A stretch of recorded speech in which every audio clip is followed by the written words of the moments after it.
what can I say if I had a message to these? Apologies for not uploading anything sooner. I know I did say I'd start uploading videos regarding the process of applying for your O licence and buying a vehicle and all the steps you needed to go through, but I've just not had time to put anything together. I know it's quite a while since I first put the video up asking if you would be interested, and due to the responses some of you are interested, so that's good enough for me.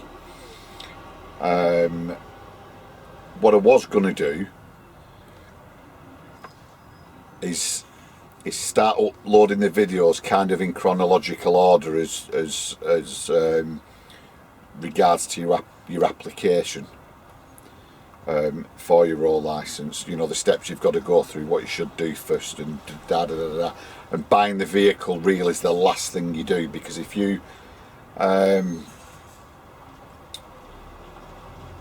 if the first thing you do is buy a vehicle, then you apply for your O licence and your application gets rejected, that means you can't trade.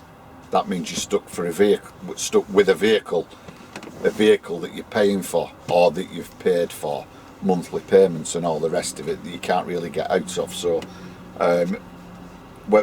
when the application does go in, you don't have to be specific with a particular vehicle. You just need to put on the application whether you require an O licence for 1 vehicle, 2, 3, 4 vehicles, and 1, 2, 3, 4 trailers if you're gonna get a trailer. As you probably know, I've got a 26 tonner, so my application just went in as 1 vehicle. So when I applied, I was in the process of buying a vehicle, but I didn't want to commit to buying it until the licence had been granted.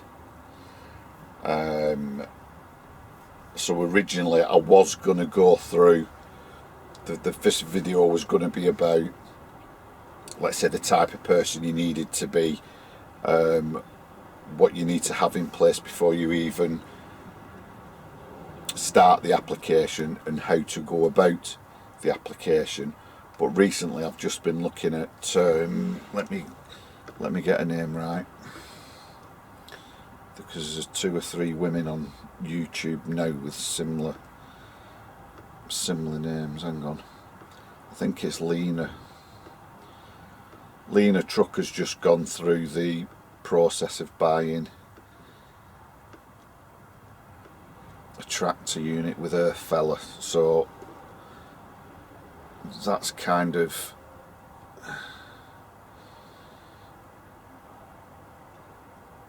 sorry, just give me a sec, I just want to make sure I get a name right, because if you've not seen her video, yeah, it's Lena Trucker.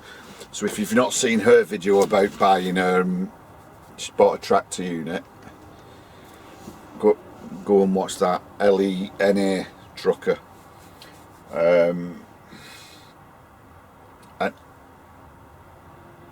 I just wanted to show you, or tell you about, I never filmed anything because my priority was getting the business started. To me, YouTube's a hobby. That's why I very rarely post these days. So I kind of wanted to show you from my perspective how my vehicle purchase went. Now,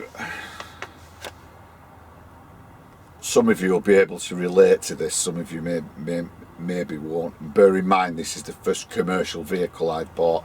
This is the first time I've invested money in something to generate an income.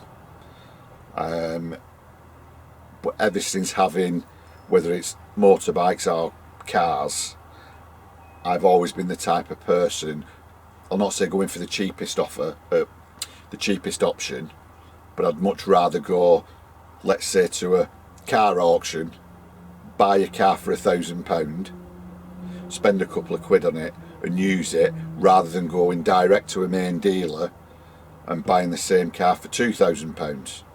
Same with the motorbikes. I'd rather go on eBay and have a look, buy off private sellers, because buying off trades, I mean, they all serve a purpose. There's a need for them. They're just passing something on for having bought it cheaper. You know, they'll go to an auction, buy a car for £1,000. You know, I'm simplifying it now. Maybe service it, wash it, polish it, and sell it for £2,000. Well, I'd rather spend the grand and then 200 or 300 quid doing that and having the same car for £700 less. But when it comes to running a business, I wanted to be safe in the knowledge I was buying the correct type of vehicle, even if the price was inflated. If it was, because you've got to remember it's an investment and it's to make money. You know, we'll all buy a dodgy car every now and again, and it's a risk you take. But if you're just commuting 10 or 20 miles a day in a dodgy car, it's not the end of the world. But if I was go to an auction and buy a truck with no warranty and there was no maintenance history with it and no this and no that, yeah, I might be getting it cheaper, but to me that's too much of a risk. So what I decided to do was either go down the route of buying direct from a main dealer or buying from you know, a recognised independent dealer, as long as the vehicle was the right vehicle. And even though I wanted to do that, due to personal experience in the past, I was still kind of and ahhing as to whether it was the right decision, because as drivers, and if you're a driver, you're probably familiar with the fact where, you know, you're given the keys to a truck, go and drop it off for service, MOT, go and have such and such a repair done to it, go and pick it up, and you're told, oh, we've not fixed it. Why? Well, we didn't know what was wrong with it, but we've fixed something else instead, or it's not ready, or come back next week, you'll have to book it in. Kind of that, rightly or wrongly, that main dealer. See, loads of people will have positive, they will have positive experiences of dealing with main dealers, but a lot of drivers forget the, let's say, inflated price sometimes that we all think that they charge. Sometimes I've always thought that the service just lacks at a main dealer, and I don't know what it is, and it might just be me. If you've had bad experiences, you know, feel free and comment, but I'll just go over a couple. Now this video's probably gonna drag on with me waffling like this, so rather than leaving some negative comments that serve no purpose, just switch off now and don't bother watching if you're actually interested, because all I'm gonna this video now might last half an hour, it might last an hour. It's just me talking. It's not a vlog, it's not a this, it's not a that. It's not me trying to earn income from adverts, because I don't think there'll be any adverts on this anyway. I'm not promoting anything, I'm just doing this to show you my experience of what I've gone through.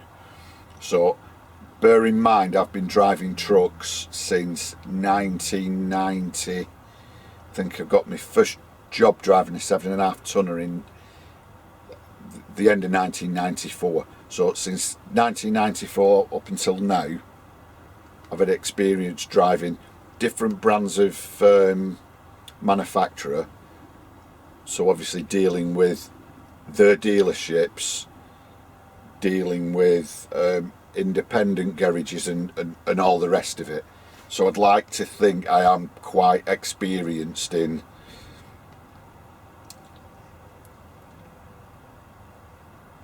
well, let's say me giving you my point of view. That there's legitimate kind of experience behind it all. So I'm just going to go over a couple of things that have sprung to mind relating to main dealers. And it is relevant to me buying the vehicle, because I'm going to give you a couple of negative examples of main dealers, yet I've still gone and bought a truck through a main dealer. So many years ago I used to drive, I'm not going to, like I said before, there's lots of different brands of drive. I'm not brand loyal. I just want the best thing for the job. So this isn't a dig at any particular brand in particular, and I'm not going to mention the brand, so it's just my experience I want to get across more than anything else. So one experience was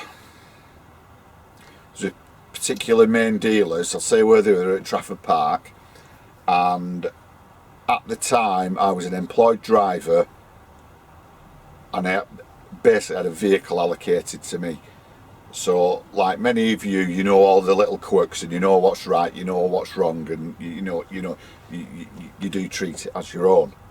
So I was the one who used to take it in for servicing, taking it in for MOT, defecting it, getting the defects fixed, a bit anal really. I always had everything bob on, screen washed, topped up, oil checked and topped up, had my own bits and stuff in the lockers just to keep me on the road and keep me legit. Spur bulbs, toolkit, all that kind of stuff.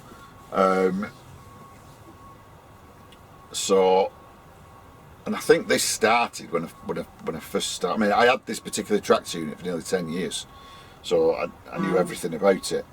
And I remember I went into the main dealers one day, maybe just for inspection. I can't quite remember.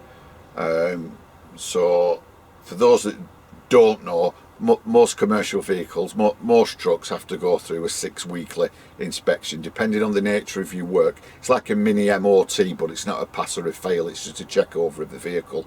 Now if you're doing, let's say, aggressive quarry, off-road, tipper, dirty, horrible work, fully loaded all the time, where the trucks are taking a beating and they're running 24/7, you might have a stipulation in your all license where your weekly checks are every 4th week or 5th week, but the kind of standard is 6 weeks. So I took it in for the inspection, then went and picked it up maybe a couple of days later. So as I'm driving out, it's something and nothing, but just frustrating. Went to wash my windscreen, so press the button for the screen wash and nothing comes out, and I'm thinking, I'm sure I topped this up before I dropped it off, because like I say, I've got the screen wash in the truck. I always keep everything as it should be, and prior to any inspection I'll go around and have a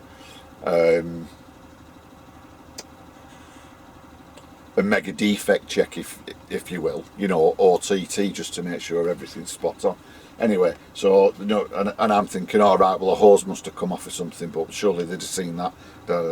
Anyway, so I'm driving down the road, and then I start hearing this clunk, clunk, clunk every time I went over a bump. Clunk, clunk, clunk. So I'm thinking, there's something wrong here. Anyway, so turned round, took it back, explained, just picked it up from service, from inspection, and there's a clunking every time I go over a bump down the road,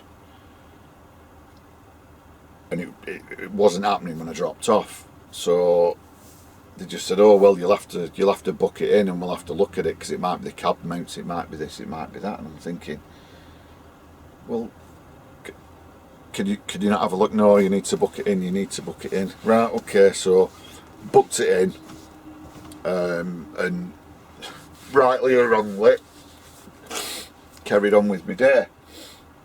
So, well, I think I was just going back to the yard to pick a trailer up.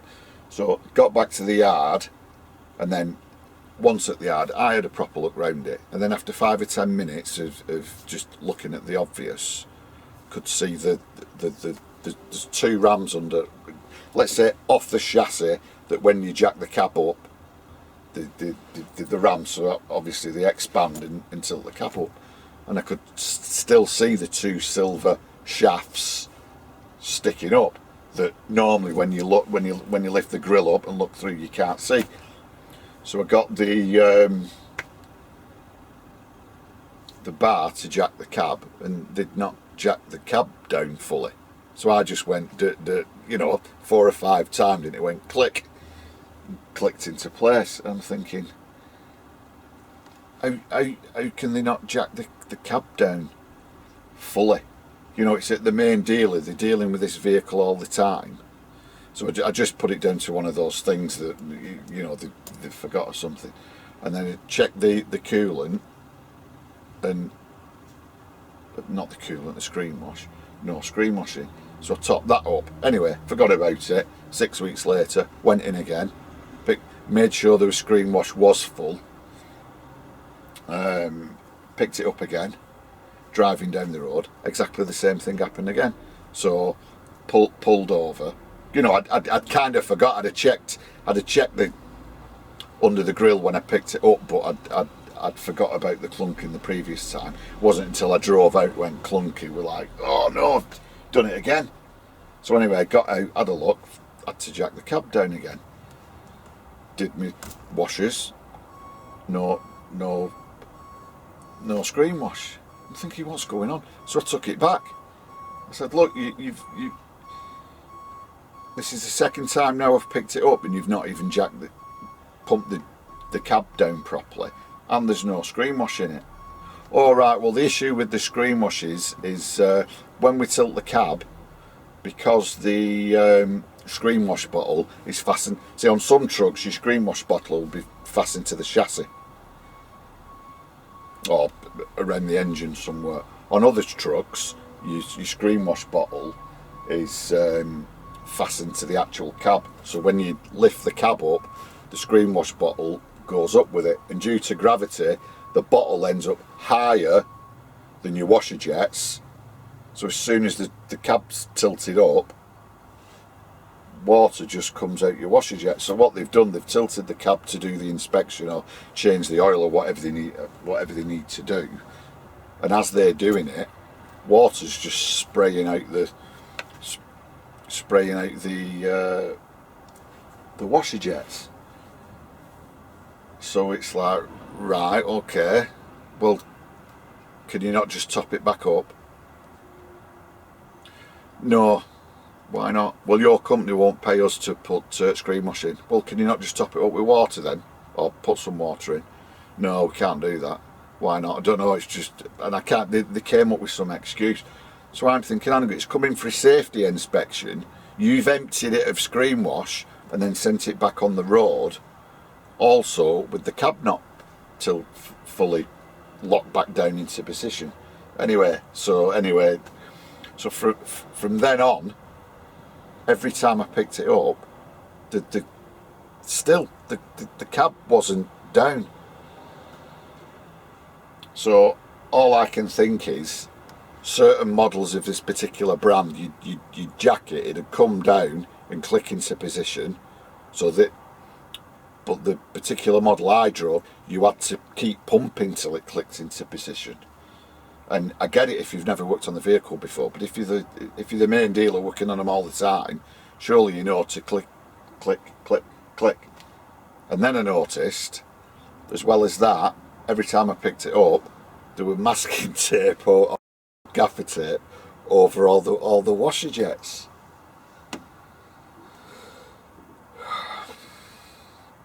So that's an experience, you know.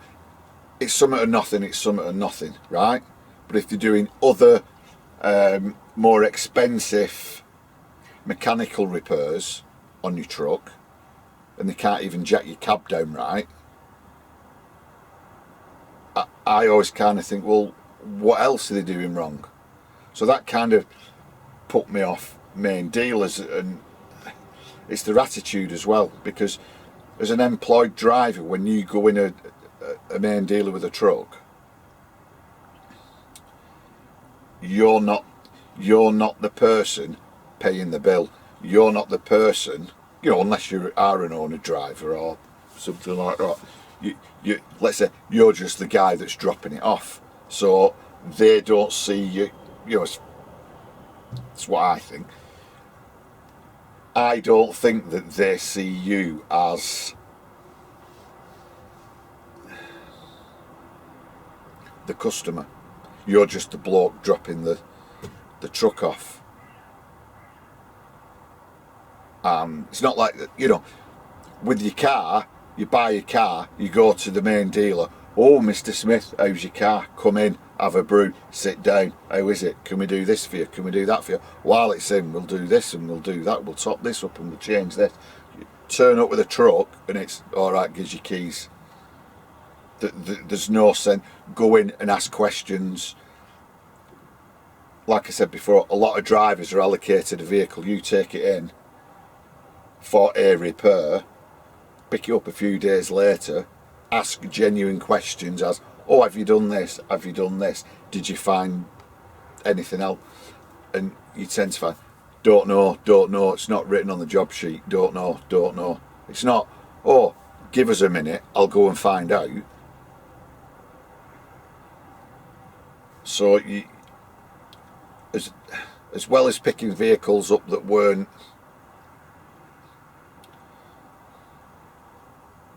looked after in the manner that your car would be looked after, and don't get me wrong, it's not everyone, because some people are great, but and being spoken to in the manner that you do as a driver dropping a vehicle off, kind of put me off buying from a main dealer. And another example from the same main dealer, one of the other lads who had a similar vehicle to me, his was a newer model, so it had more warning lights on it and things. I mean, the one I had was I mean, this I'm driving now, if the storage locker door's loose, there's a warning on the dash. Well, going back 15-20 years, the truck I was driving, there wasn't, you know, it was a paper disc tackle and all the rest of it, and it was a truck, and any warnings you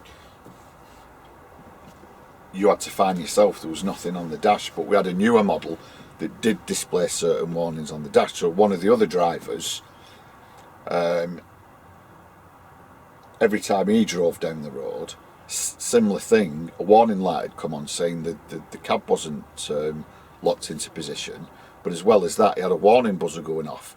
So he's driving down the road and it's just going beep, beep, beep, beep, beep, beep, constantly. So on this particular weekend, he dropped the truck off over the weekend just to get this problem resolved. On the Monday, my unit was due MOT inspection or what, I can't remember. So, and this other driver was, he was having a week off.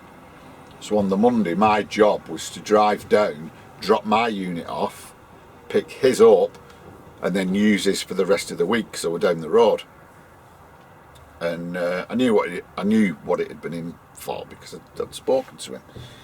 So dropped mine off, picked him up, picked his up, set off, got on the M60, up to speed, beep, beep, beep, bleeding warning lights coming on again, and the warning light and the buzzer. And I'm thinking, I'm not driving, because I'm going to Cornwall, Kent, somewhere like that, and I said, I'm not driving all the way down there with it going meep, meep, meep, meep, meep. So spun it round, took it back, told them what had happened, you know, oh well, we've replaced this, we've replaced that, so it should be alright. Well, have you tested it? Oh yeah. Well, they hadn't, because I knew the mileage from when it had been dropped off, and obviously when I'd started, and there were about, I don't know, a third of a kilometre extra on it, where they'd probably just drove once around the yard or just drove it into the workshop, but by the by. So So I went in, explained the situation, told him it needed sorting now because he'd had it all weekend. I needed to get down the road, you know, blah blah blah. So one of the mechanics came out, kind of jumped on the catwalk, looked under the back of the cab, walked back in the workshop, came out with a some wire cutters, just went underneath and cut a wire. Right, drive, you're right now, see you, and went. And that's the main dealer. So if they do, you know, if that was your car, you'd be kicking off, wouldn't you? But it's just that, oh, it's the driver, it won't matter. Well, let's just cut this wire. Yeah, he cut the wire to the buzzer and the alarm. It's not resolved a problem because there's obviously a problem with the truck. So again, that put me off the main dealer. And another one. I told you I'd keep waffling, so if you don't like it, just switch off. But if you just want to, if you've an interest, just keep listening. It's up to you. It's up to you. I'm not bothered because I kind of do this because I've nothing else to do as well, really, at the moment, because I'm parked up. I loaded on Friday at Macclesfield a load of rubber.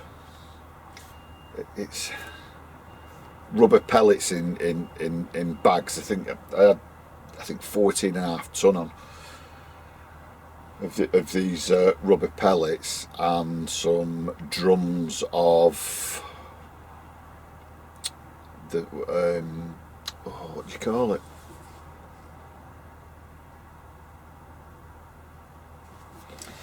I can't remember what you call it. I'm gonna have to have a look now.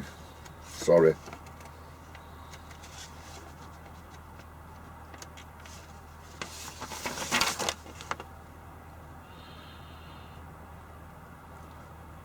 Polyurethane binder. I think, oh no, drum.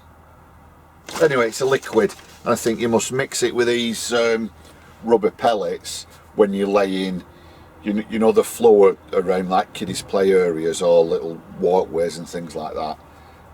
So it's like a resin, yeah, that's it. So you must put this resin down, throw all these rubber pellets over it, and then it gives you that safe, spongy walkway.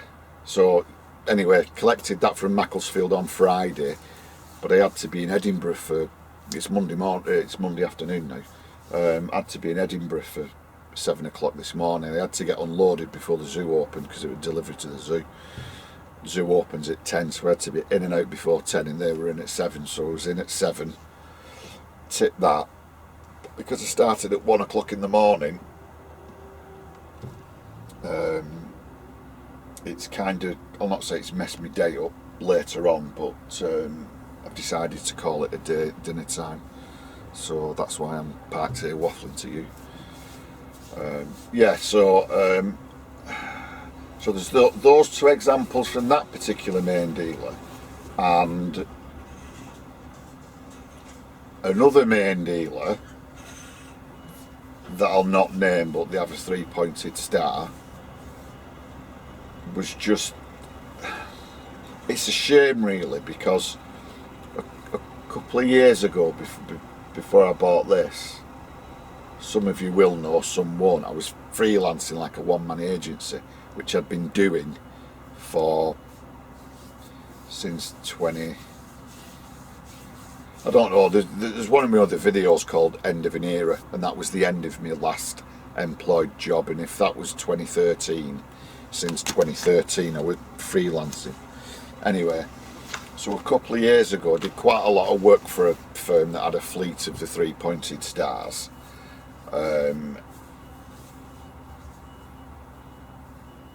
And I originally went in because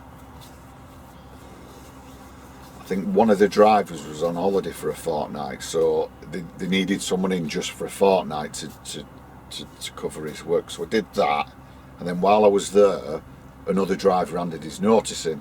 So the driver came back off holiday, and then they wanted me to cover the guy who'd handed his notice in up until they employed a new driver.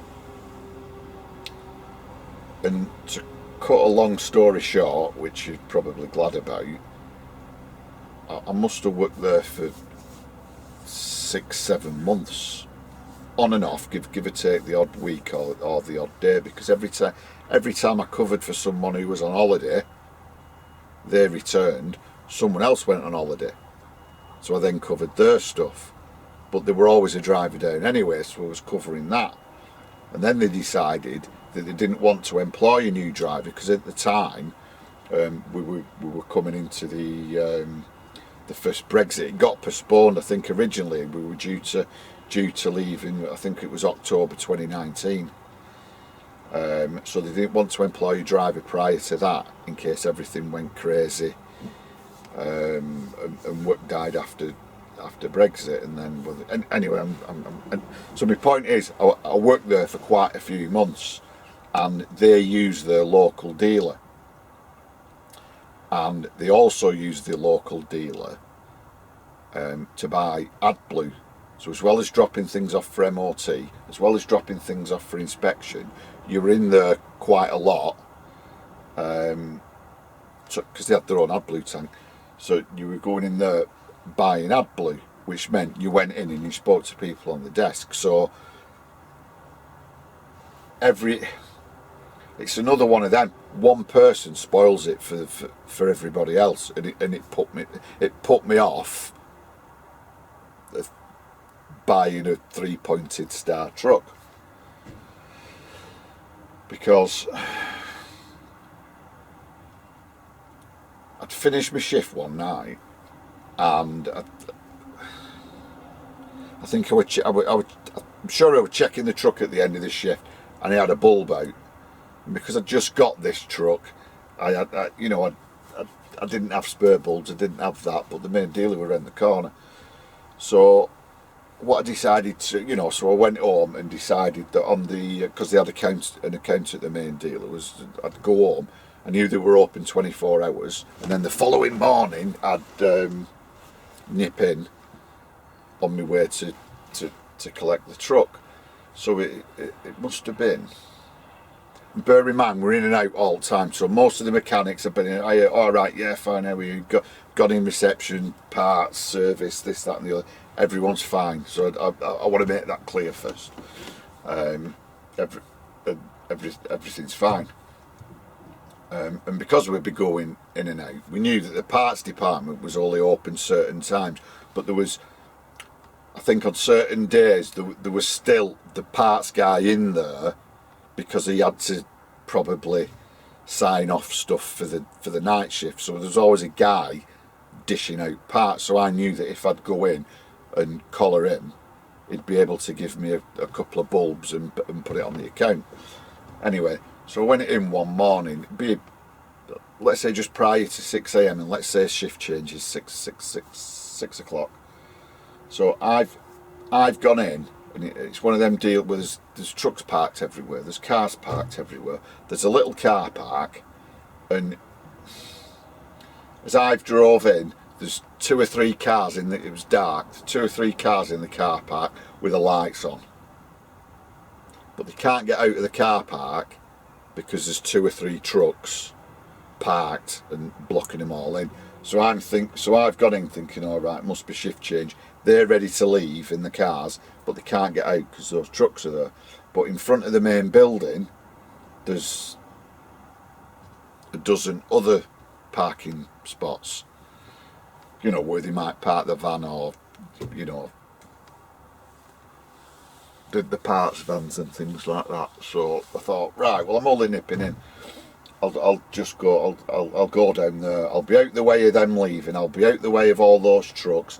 I'll be 2 minutes. So as I've drove at the front of the building, there's one space, and on the wall in front of it, it says Vosa parking only. So, but I couldn't see it because I think there was a van, and I've gone round the back of the van forwards and seen it. So I thought, oh, save any farting about. I'll back out, because It was kind of in a dead end, and it was the last space, but you could do a 3-point turn to get back out. So as I've pulled in, I thought, well, I'll not park here. And I'm just about to put it in reverse to pull back out and park somewhere else. I hears this voice. What the effing hell do you think you're doing? What the fuck do you think you're doing? And I've got my window down, and I'm looking round and I'm thinking, is that someone talking to me, or is it like fitters just waffling to each other? So I'm looking round, and I've got my foot on my brake, I've got it in reverse, my car's automatic. I remember I've got it in reverse because there was a cone on this side, and that's why I had my window down. And then I'm looking round, and then there's a truck, like this truck's parked here next to me. There's a truck parked here. It's one of those. It's got like the MOT trailer on it. Anyway, bloke walks right in front of it.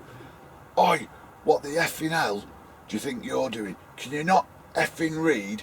You're not supposed to effing park there.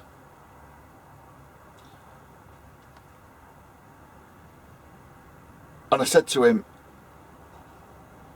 are you taking piss? He said, am I effing hell taking piss?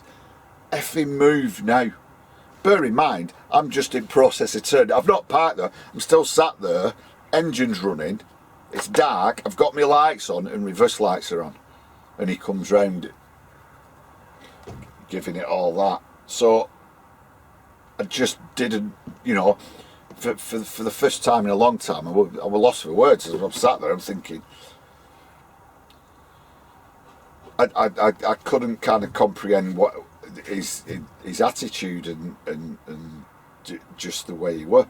And then he got back in. I mean, some of you might know where I'm on about, because it might be a person with a particular reputation for things like this. I don't know. But he was actually in the vehicle with the main dealer's MOT trailer on. So I think he was like one of these power mad. I don't want to say the job title, because someone will have that job title and it might not be him, but you know, one of these people who are in charge of a few people who've maybe just been given that responsibility, so he thinks he can go around talking to anybody however he wants. So he disappeared, and then rather than turn round and park somewhere else, I just left my car where it were, went in, saw the guy, nice friendly bloke, hey mate, you alright? Yeah, fine, bro, I just want a bulb. Yeah, no. So within 3 or 4 minutes I'd got me a couple of bulbs and I'd gone. But that put me off that brand completely, because the you know, the truck were fine. And it's like, I know some of us are a bit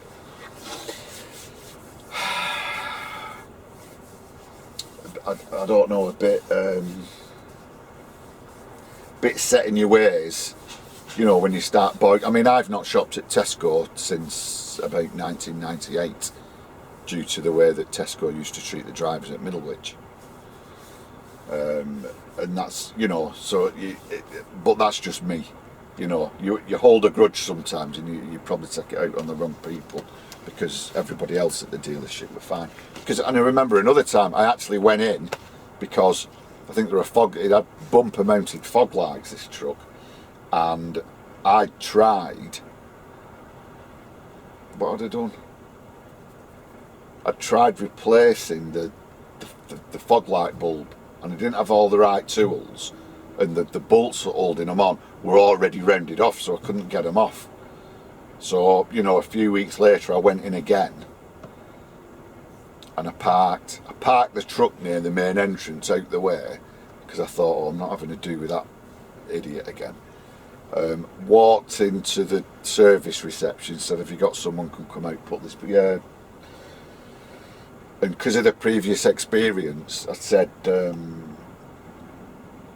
where's the best place for me to park, because I don't want to be anyone's way.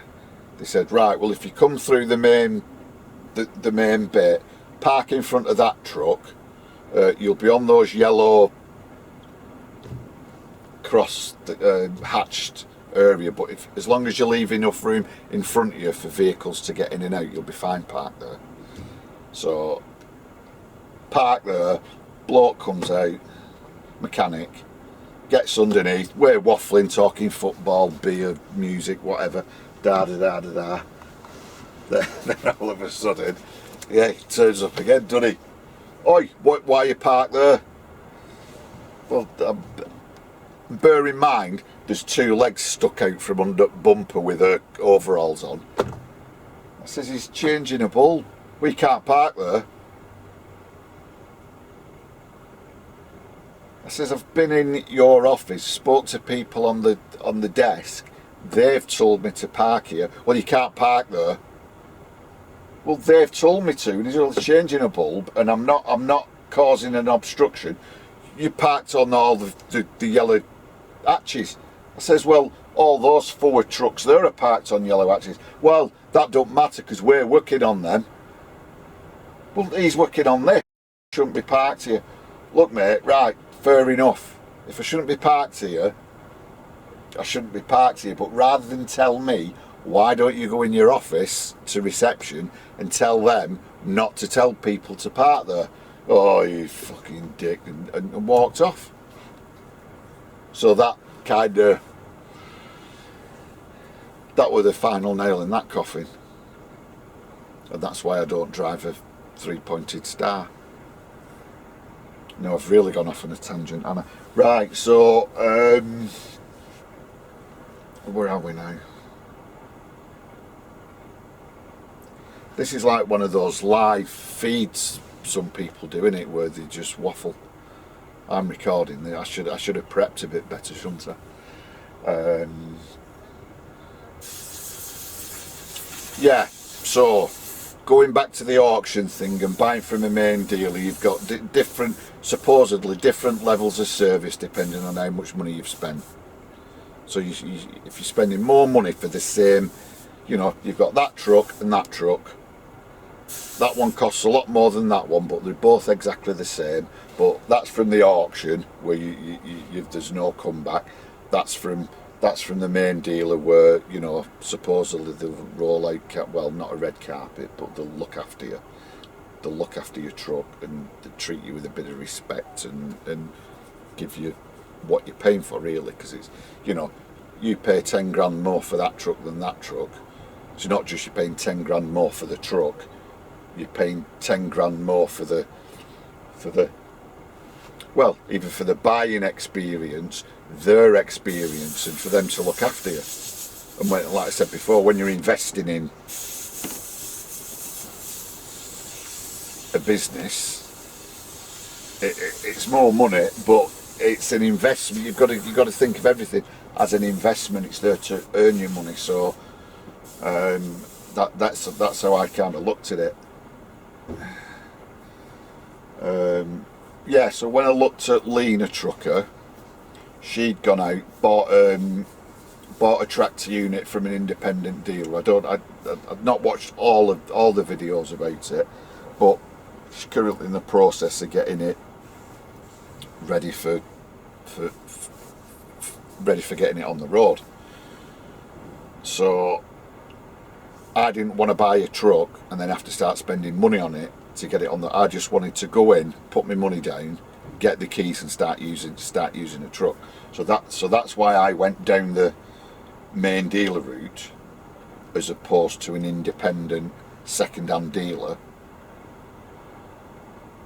where you don't get the same, like you might get the same truck but you won't get the same level as, well, you probably do, but you expect, and I think that's the key word, you expect more from a main dealer. You expect more customer care and you know what I mean. Not even looked after. You just expect a relationship with the main dealer, don't you? Whereas buying a truck from an independent dealer, once you've got the truck, you might live on the other side of the country. You're gone then. You're not relying on them for anything else. Buy from a main dealer, the chances are they're going to want you tied in for a maintenance contract and to go there buying parts and all the rest. So it's in their best interest for you to have a good buying experience. So you stay with them and go back and go back.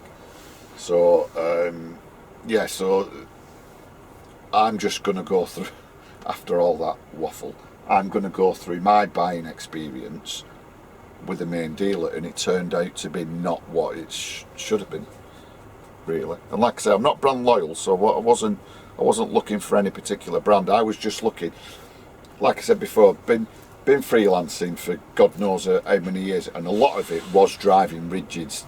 Did Christmas at Hermes, Christmas at Royal Mail, doing the trailers and all that kind of thing.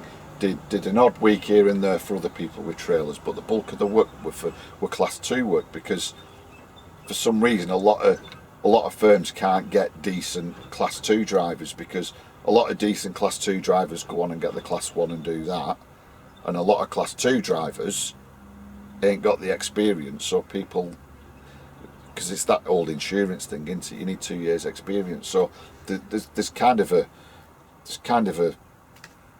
market there for experienced Class 2 drivers, if you know what I mean. Anyway, so because I had maybe 4 or 5 customers permanently, and I was always busy, and I got to meet other people. That's the, you know, it's purely a business decision to get a 26 tonner, you know, because it's not about getting the biggest flashiest motor with the best trailer and all the rest of it. I mean, if you want to do that. I was looking at it from a generating income, generating revenue, a business decision more than anything else. That's why I did it. So what I wanted was a 26 tonner. I knew I'd probably be spending most weeks away, so I wanted something with enough room in it. Didn't have to be the all singing, all dancing model. Could have been really basic, let's say bottom of the range model, but with a big enough cab. Didn't want a P series Scania. I'd have gone for a G series with a high roof, or an R series with a high roof.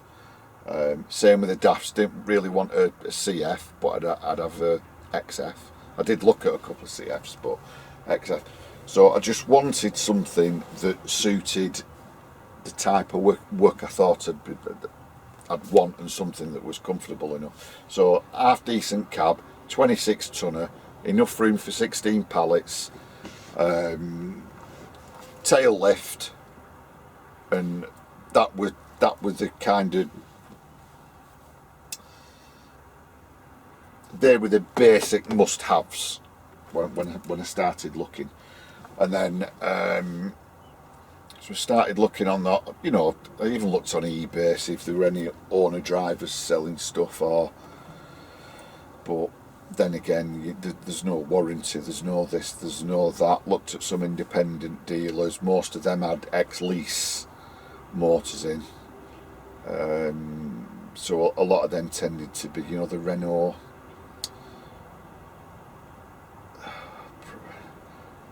would they be premium or Midland, big Midland? I can't remember. They're like the small Renault premium cabs, but I can't remember whether they're called a premium or the big Midland cab. Anyway, so I'm looking at them, and let's say the budget brand, I'd have had a Renault. Fit for purpose, as long as it were value for money, but nothing ever appeared that had the right size cab. I tended to find, if you looked at, let's say, a Renault or a DAF, a CF, the equivalent Scania Volvo with a bigger cab would be nearly twice the money. So I had a budget in mind, and I was either going to do it one of two ways. What I wanted to do was sunshine's going on. Hang on, let me just shut this curtain. Now that truck's bleeding moved. Oh.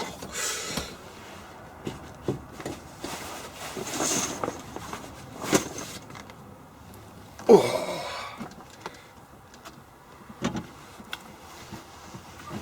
Oh, is it a little bit? Is it a little bit? Is it coming from? Anyway,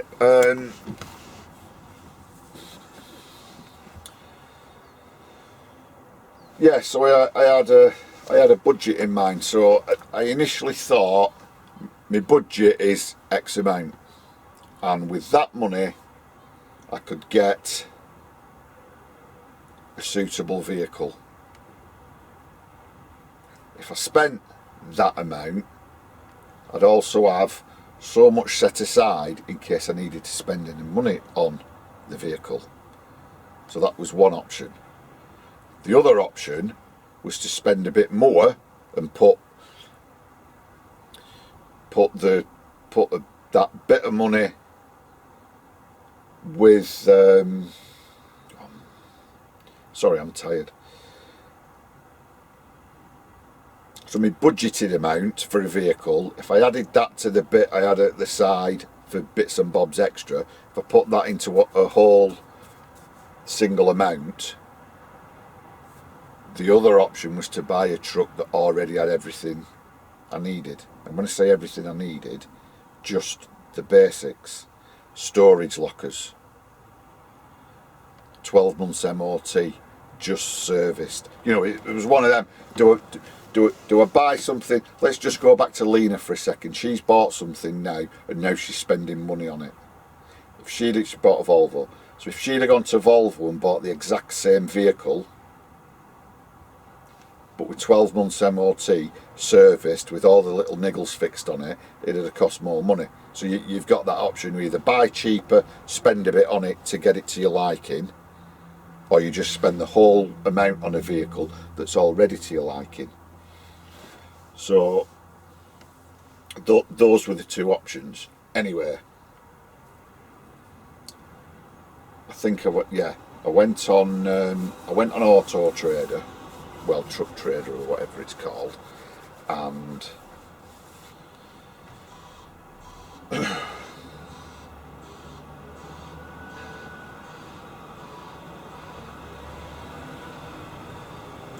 right, so I've got a budget in mind, and I'm you know, and to be honest with you, a 26 tonner with a big cab, there's not a lot out there. Most of them tend to have what would be standard on an 18 ton cab. So most DAF 26 tonners have a CF cab. There's an odd one flying about with an XF cab. I get all that.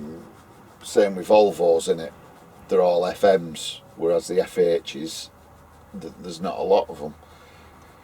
And that was the thing. I wanted something that would, let's say, was a standard on an Arctic, but on a 26 tonner. Anyway, so after a couple of weeks looking, I clocks an advert, and it was for this truck.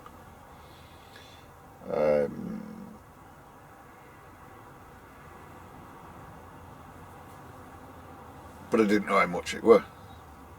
It was on the website, because I looked into it. It was on the website as well, and it was on Auto Trader. So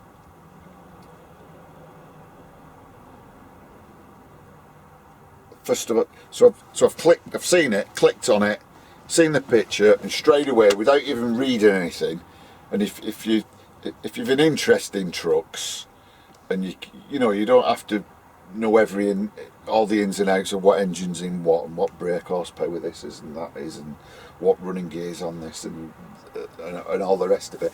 But so first of all, first thing that hits me is the photograph of the truck. And straight away I looked at it and I thought, there's something wrong with that, or there's something not right, let's say. So I'd not even read the description, and I'm looking at it, and I'll show you a picture.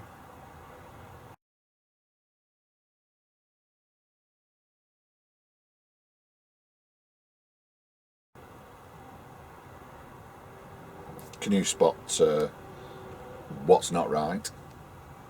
So I'm looking at that picture, and the fact it didn't have an air kit on it, you know, wind deflector kit, sides, and you know, I think they call them, what they call them, they call them ears, the corner ones on the top. Didn't have a roof deflector or the ones on the side. Straight away, and then I noticed the fuel tank, and I'm thinking, that used to be a tractor unit. I've not even read, I mean, it didn't tell you in the description anyway, but I've not even read the description. So I'm thinking, right, main dealer,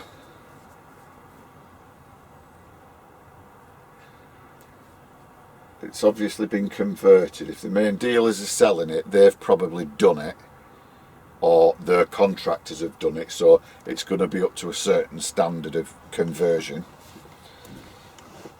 And then, so I read the description, and when you read the description on Truck Trader, Auto Trader, even if you're selling your car or whatever, there's the option to put your reg number in, isn't there? So when you put your reg number in, it automatically generates the information that the DVLA have got. So I noticed on the advert that the section where the seller have wrote their description, that's all on kind of one side of the page, describing the vehicle as it is now. And then at the bottom, the vehicle details are what's held by the DVLA. So they've put the reg number in, and that's popped up, and it doesn't match the photographs or the description. So then I looked at the photographs, and then there was one photograph when you open the driver's door, and then you've got the door aperture inside. You know, where they have the maybe the stickers on, and the don't think it's the VIN plate, but the plates that are riveted. I noticed on one of the photographs a tiny bit of green paint. So I thought, right, this truck used to be green, and it used to be a tractor unit. And this is all within 5 minutes of reading the description, looking, using my noggin, and you know, looking at the pictures. So in addition to that, I'm looking at it thinking, right, they're selling something that they must have only converted, so it must be an half decent job, so it must have only just been painted, which is good. But due to the fact the information at the bottom, which corresponds with the reg number, hasn't been updated, that tells me that the manufacturer haven't yet informed the DVLA of the change of vehicle. Because if you have a van, turn it into a camper van, you've got to, you know, it's a change of, tell me the, not change of, I forgot what it's called. But if you change the nature of whatever your vehicle is to something else, you've got to inform the DVLA, because there's different road tax implications and things like that. So if you've got a transit van, convert it into a motorhome or a camper van, you've got to inform the DVLA. And the same thing goes with commercial vehicles. If you've got a tractor unit, you change the change what it is, you've got to inform the DVLA. So when I looked at the information on the bottom of the advert, it says tractor unit. I think it said green, 44 tonne. So that's wrong, and that's telling me that the seller haven't yet informed the DVLA of the change of the vehicle details. Right, so I'm thinking this, I'm thinking that, right, and then I quickly went on Google, just put the reg number in, a load of photographs come up as this when it was a tractor unit, for sale by the manufacturers at 2 different dealerships.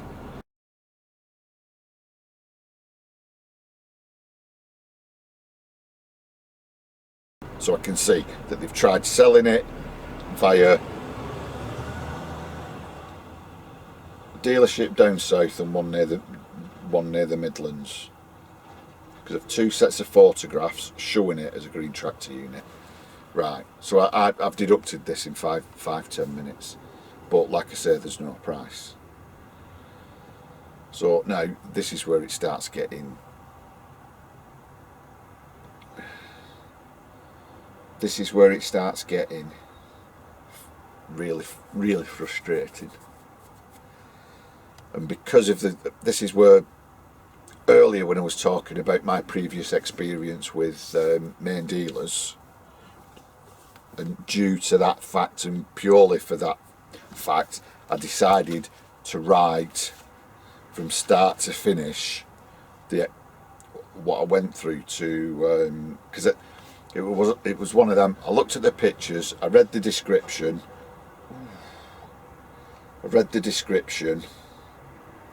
knowing what I know of main dealers, thought, right, I'll inquire as to how much it's going to cost, but I'll also make notes, because I know it's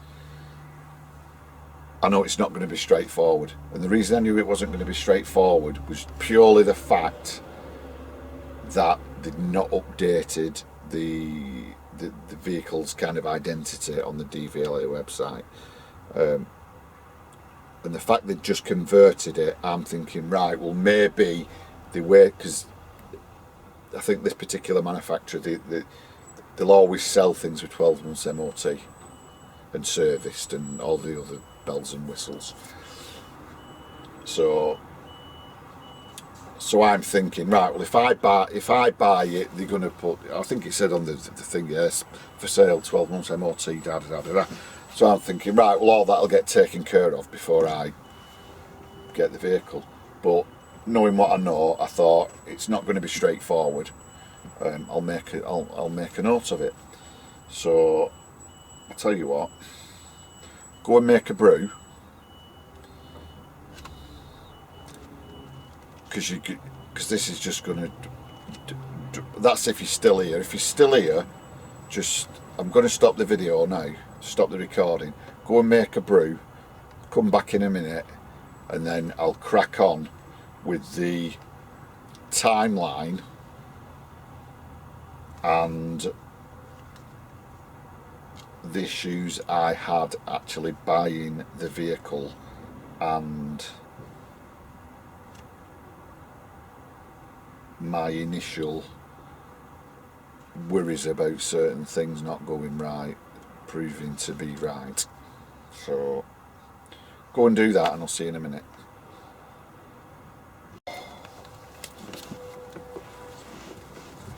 Right, you're comfy, get comfy.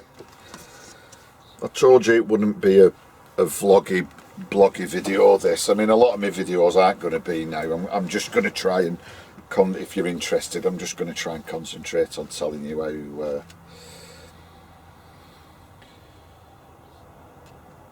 how this all works. I mean, going back to Lena Trucker, she was like a kid in a sweet shop, weren't she, when she bought her truck? Well, I wasn't when I bought this, because I just knew there'd be problems. I'm too experienced to. I actually, when I made the decision, when I sat there one day, it was the beginning of. We'd just had lockdown start, COVID, so there was no, excuse me, at the time, with no vaccination. You were queuing up for supermarkets. You couldn't go out.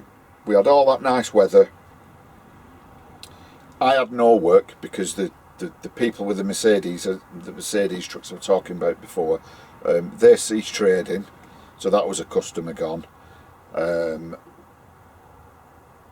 Another customer wouldn't work with me anymore due to the IR35 legislation, which, if you don't know, it's not too complicated, but it just involves the way your tax is viewed as if you're self-employed. So it was a big logistics firm that I did a lot of work with. They decided that they weren't going to, they just put a blanket ban on working for any self-employed people, so that went up the Swanee. Then 2 other people I work for just died off completely due to the initial COVID outbreak. So I'm sat there thinking, well, what am I going to do? Because we have got the IR35 that came in, so any new potential customers, well, who would have been potential new customers, might have knocked self-employed people on the head. It's really quiet with COVID, so nobody wants additional drivers because they're even furloughing their own drivers. I'd always wanted my own truck, so after about 2 months of sitting in back garden drinking, I just thought, sod it, and went for it. And I wanted to be excited and like a kid in a sweet shop, like Lena Trucker, but I couldn't because I just knew, you know when you just know, you do something, you go somewhere, and even before you've put 1 foot forward, you know there's going to be issues. You don't want there to be issues, obviously, but you just know it's not going to go to plan. And the whole buying process for me, the very first couple of weeks, I kind of had a wry smile on my face, thinking, right, I'm gonna make a go with this. And then gradually, as the days and the weeks and the months went past, that, not the motivation, but the kid in a sweet shop giddiness just waned completely. And then even to the point where the day I actually picked the truck up and drove away with it, with the keys in it, I just thought, what am I doing? I can't believe I've just gone through all that. And really, I should have had a big smile on my face. I should have been, you know, Billy Big, you know what's, you know, new challenge, new stage, even though I've left it a bit late in life, you know, a new I don't know, a new horizon, a new challenge, and it wasn't, and even today, even though I really enjoy it, I've not got that. Well, I don't think I've got that. How can I describe it? I don't know. That kid in a sweet shop feel that I should have, you know, with a new business that's doing all right, that's succeeding, and I should have that. And I think the main reason I don't was this experience of buying the bleeding truck. Anyway, right, you got your brews, right? Sit back. If you want another in a bit, because you'll probably need another by the time I've finished, just press pause, go and get a brew and come back. Don't comment saying you're bored. If you're bored, just, you know, go and watch some exciting stuff. And talking about exciting, I'm filming this just after that Storm Eunice, were it? Whew. Must have seen at least 2 empty crisp packets go flying past front of my truck. Whew. Weren't exactly Tornado Alley, were it? American Midwest, where houses disappear and trucks get vortexed up into the sky. It were like 2 or 3 crisp packets and a few flooded houses. Don't half exaggerate in this country, don't they, with weather. So I'm not going to put a thingy on the thing. What's it called? Clicky-baity thing going, oh, I survived Storm Eunice. I slept in a lay-by all night, just going, oh, it's a bit windy. Anyway, right, let's get into it. So,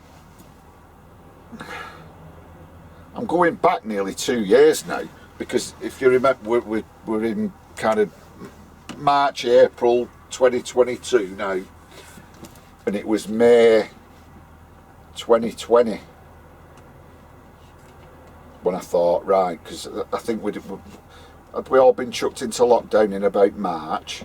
Then it got to May, and I thought, I'm going to have to get my finger out here and do something.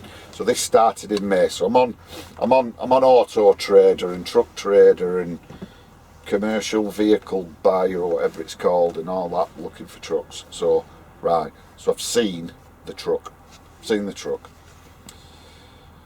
Now this is in obviously chronological order because I've wrote it like a diary, but it's pages and pages, right? And all the dates are on it, and I don't know whether to skip over it to keep a lot of you happy and stop getting bored, or bore the hell out of you and actually go through it date by date and what happened.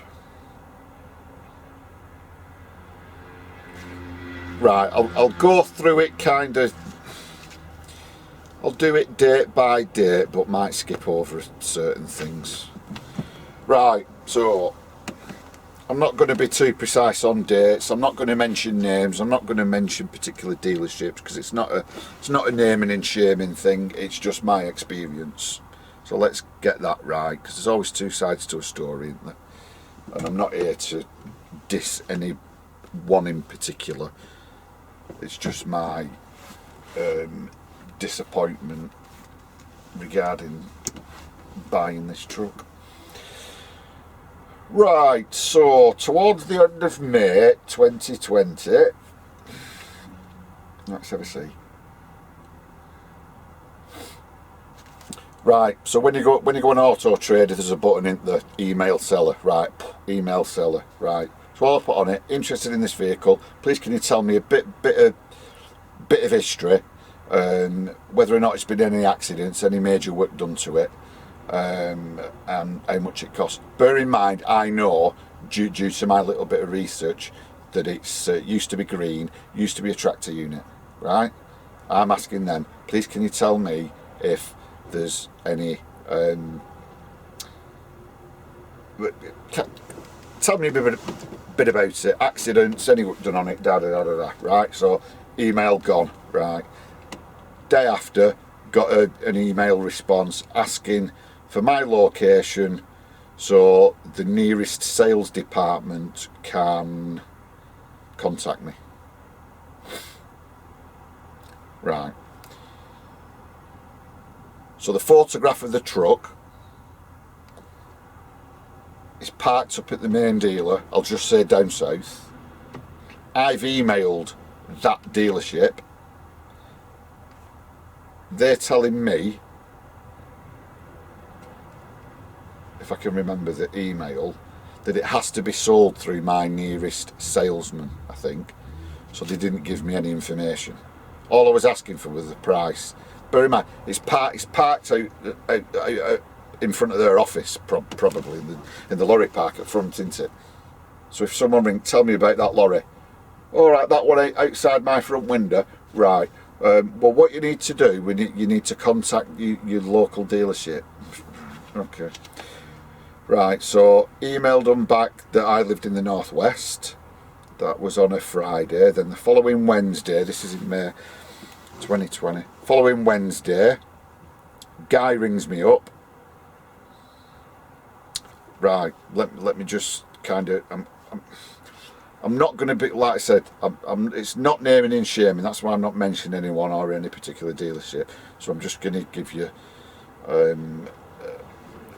that kind of overview, right? I'm in the northwest. Let's say the truck's 200 miles to the south at the dealership, right? They've asked me my location. I've told them I'm in the northwest. So they've told me I'll have to deal with the salesperson nearest to me. So what do? That's on a Friday. Following Wednesday, I'm contacted by a salesman from a dealership 200 mile further north than me.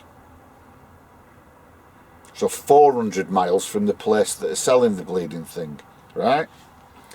So he rings me up. All right, I've been told to contact you regarding our vehicle. yeah, that's me. What can you tell me about it? What vehicle is it? Well, it's registration this, registration that. I've looked at the pictures. Can you tell me if, same thing in the email. I just want to know the price, bit of history, and what it is. Right, well, I don't know anything about that particular vehicle because it's for sale down south, and I'm based in the 200, north, near Scottish border. Right, okay. He said he'll have to go away and ring me back the following Monday. So this was on the Wednesday. He had things that he was too busy Thursday and Friday, the following couple of days. He'd ring me back on Monday with the details. And all I wanted to know was the price. I know I'm repeating himself. And the history of the vehicle, because I knew it used to be green and I knew it used to be a tractor unit, but I wanted them to tell me that. I didn't want to tell them that. I kind of held that back, wanting them to tell me, just so to give me that trust of them that they were telling me the truth, if you know what I mean. Right, so that's the Wednesday. He said he'd ring the following Monday. Didn't ring Monday. I left it till then the Friday of that week.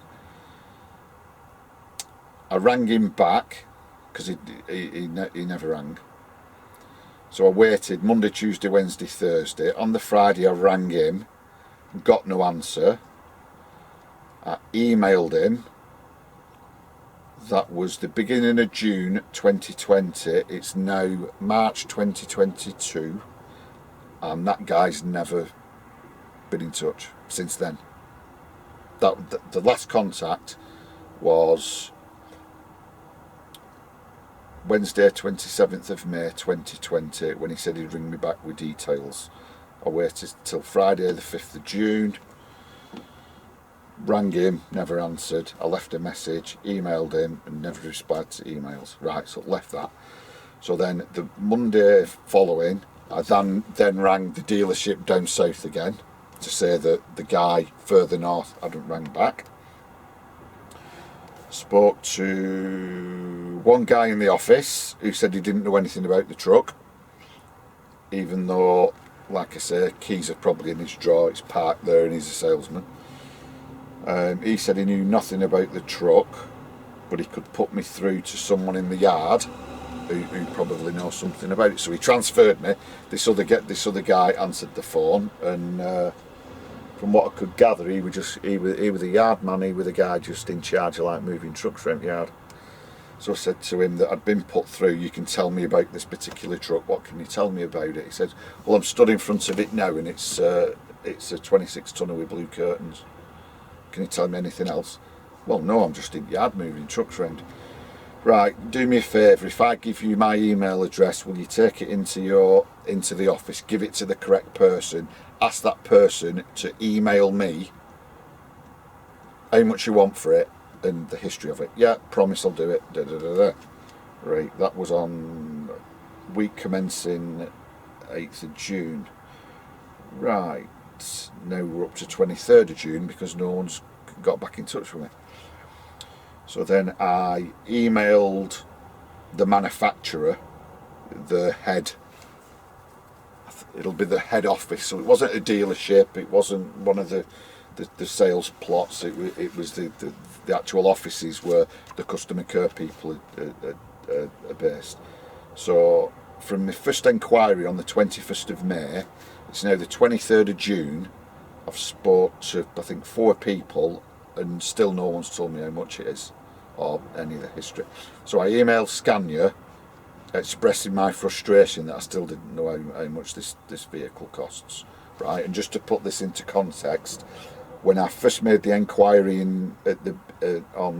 towards the end of May, there was also 2 other vehicles, same manufacturer, but available from a different dealership. well, I can say where they were because they were all right. That was a Newmarket, and they had two 26 tonners in. If anyone knows Star Transport, based, I think they're based Newmarket, East Anglia kind of way, down there, Bury St Edmunds, wherever it is. They had two of their 26 tonners in, both low mileage. Sent them an email at the same time, just asking price.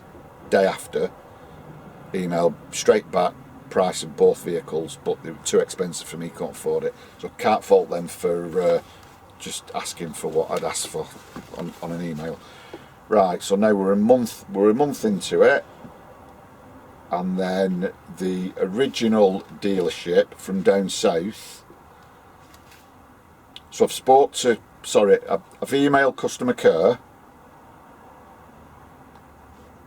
a month after my first inquiry. The day after,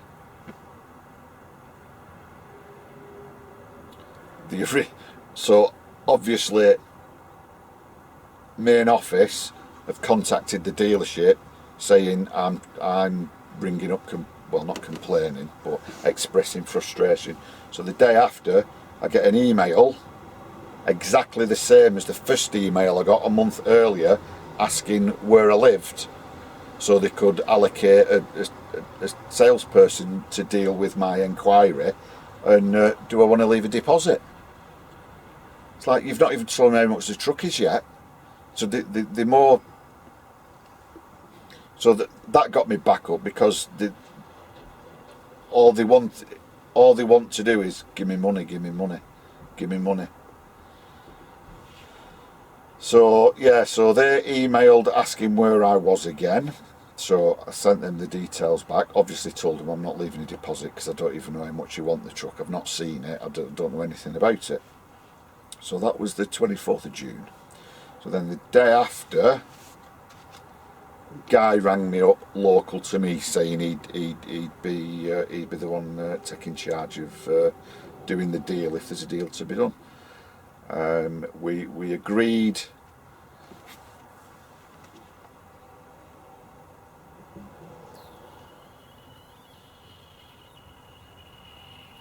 Right, yeah. So in this phone call, he's rung me up. He's told me how much they want for it. Not mention the fact it used to be a tractor unit. Not mention the fact that it's a different colour. All that kind of stuff. So rather than keep waiting for someone to tell me, I told them that I already knew, excuse me, this about it. So we went away, double checked, came back and said, yeah, used to be green, it was a tractor unit, it was for sale through the dealer network, not been sold, we've converted it to a 26 tonner, no one's ever used it before as a 26 tonner, that's why there's no air kit on it, that's why there's twin fuel tanks on it, because it used to be a tractor unit. Right, we're getting somewhere now, aren't we? Right, so I've looked at the pictures of it online when I put the reg in, and clocked the company that it used to run it when it was green. So when I'm talking to this sales guy, the first time I spoke to him, I mentioned this particular company that ran it as a tractor unit, and asked this sales guy. I kind of put it across that, right, you lot, are you telling me that this vehicle used to be a tractor unit, it was green, and this other company down south had it from new on, whether they bought it or it was through lease off you, for the last 5 years? You've looked after it for those 5 years, therefore you've all the history for it, and you've looked after it, and you know everything about it. Yeah, that's it. It's had one owner. These people have had it for 5 years. It's come to the end of the lease agreement. Obviously, we're overrun with tractor units because it's COVID, all the rest of it. So, it's now a 26 tonner. Right. Then he asked if I wanted to leave a deposit. And what they tend to do to kind of cover them for people wasting the time, because I'm based in the northwest, the truck's down south. They don't want some time waster asking for it to be brought up from down south just to look round it and say, oh no, I don't want it. So what you do, they ask for a deposit. I think it was about £1,000. So you give them £1,000. They'll bring it up. If you don't, that's fair enough. They'll give you the £1,000 back, but it's just a bit of security to show that you're not wasting the time. So I agreed to pay that deposit. Not for the truck. It's more a deposit on the being able to bring it up and view it. So that's the end of June. So I paid this deposit, and because it had just been converted to a tractor unit, it wasn't yet MOT. It was going to be sold with 12 months MOT. And I'd also mentioned the fact that on the Auto Trader site, and I'd checked the DVLA website, it was still registered as a green tractor unit. But I made a point of saying, if you want me to pay that much money for this vehicle, when I pick it up, I want to pick up what I'm paying for. I want to pick up a white 26 tonner with all the relevant paperwork relating to a white 26 tonner. I don't want to have to go through the faff of paying me money, getting the truck, and then having to contact the DVLA to change the what was it called? I forgot it before.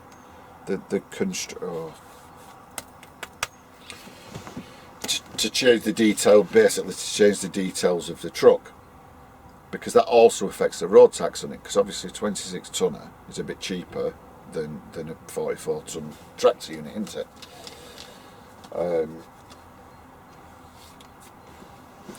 And it may also affect your insurance, because if I insure the truck, excuse me, if I insure the truck as a 26 ton tractor unit, a 26 ton rigid, and have an accident, and it's a 26 ton rigid that's insured as a 26 ton rigid, and then let's say the insurance company check the DVLA and it comes back as a green tractor unit,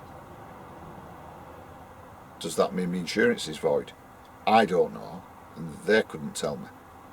So I didn't want to be in that position where I picked the vehicle up with the keys and none of the paperwork matched. And this is what I'm getting at. When you're dealing with a main dealer, that's you pay.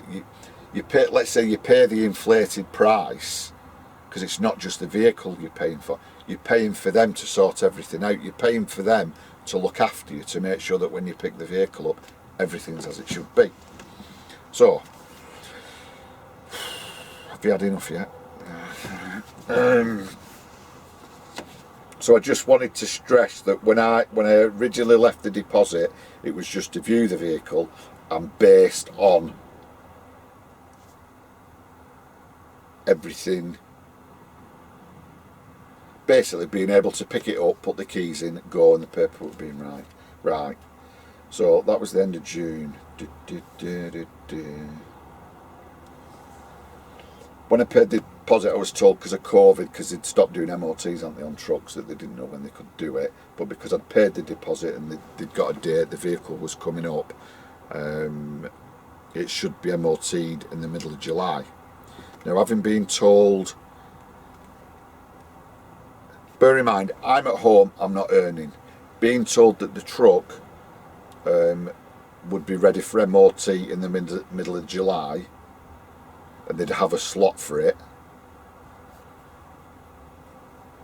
Oh, sorry, that was it. Paid the deposit at the end of June. The beginning of the July, I was told, right, they'll MOT it now, down south, then bring it up to the northwest. So by the middle of July, so it was a 2 or 3 week window, it should be in the northwest for me to view it, and when I view it, it will already be MOT'd. So if it's already MOT'd, I'm assuming that the plating certificate, which is needed to change the use of the vehicle from a 44 tonne to a 20, because it's been replated from a 44 tonne to 26 tonne, will have all been done. So I'd go up, view it, if I like it, I can have it, kind of thing. Right. And I'd also noticed that obviously on the photographs there was no air deflector kit, because the air deflector kits on the tractor units, if you look up the side of the cab, they're quite big, aren't they? Because there's quite a big gap between the back of a trailer, the front of a trailer, and the back of your cab. But on the rigid, because the load, the headboard of the loading area is up against the back of the cab, you can't fit the wind deflectors on. But they do a narrower wind deflector specifically for rigids. So because I'd noticed, well, obvious in it, there was no air deflector kit on it. I also said, it's one of them. Rather than try to knock it, I got the price. So rather than which was more than I wanted to spend, it was beyond my budget. So going back to before was beyond my budget. But if it's beyond my budget and the correct vehicle that I didn't need to spend money on, I'd be willing to go that bit further. So for this vehicle to be as I wanted, I said I wanted an air deflector kit on it, some storage lockers which aren't expensive on the chassis, just for straps in and things like that, 12 months MOT, serviced, and I think that were it. But I was told that anything bought through them would be serviced as a matter of course anyway, so that's nothing extra. It would be MOT'd anyway, so that's not extra. There'd be no issues getting storage boxes fitted, and he even said, even if you've got some, I don't know, a truck written off somewhere with some second-hand boxes on that you can put on, that's fine. I just need some boxes putting on, even the plastic ones, because they're relatively cheap. But because of my budget, it's like, oh yeah, no problem, leave that with us. That shouldn't be an issue. But I was also told, and the other thing I mentioned was make sure the batteries are checked, and if, let's say, if the batteries are, I can't remember exactly what it was, if the batteries are over 3 years old, I want new batteries on it. You've got to remember, these main dealers would rather get a sale at the asking price and give you all these little bits and bobs than actually have that top line drop down. You know, if you buy a truck for 50 grand, sorry, if that main dealer sell a truck for 50 grand and spend 5 grand on it, that looks better, that top line, than actually selling it for 45 grand and you spending the money on it, if you know what I mean. The higher the price, so rather than you knock the price down and you do it, they do it, and they've still got that asking price figure, which I think their salespeople, that's all they're bothered with. Anyway.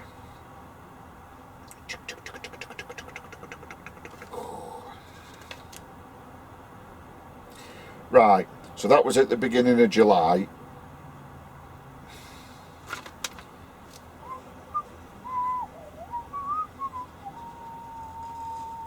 So 2 weeks later, I'm going to have to have a minute. Right, let's carry on. Right. Oh yeah, the other thing, when I was explaining about I want a truck MOT service, and I'm being told that comes as a matter of course anyway. And I mentioned when I mentioned the batteries, I was told, oh well, it comes with new batteries as well anyway, which kind of threw me a bit, because I thought, well, why would it come with new batteries if it doesn't really need them? I mean, I was thinking, you know, I'm going to be getting the truck towards the end of summer into autumn, and then into winter, so I need some decent batteries. So if they're, you know, more than 3 years old, put some new batteries on it. But I was told I'd get new batteries on it anyway, so I thought, all right, fair enough. Right. So where were we? Right. So I've left the deposit. Now I've left the deposit, I'm told the truck's going to be MOT'd, prepped, brought up north, and then I can have a look at it. So that was the end of June.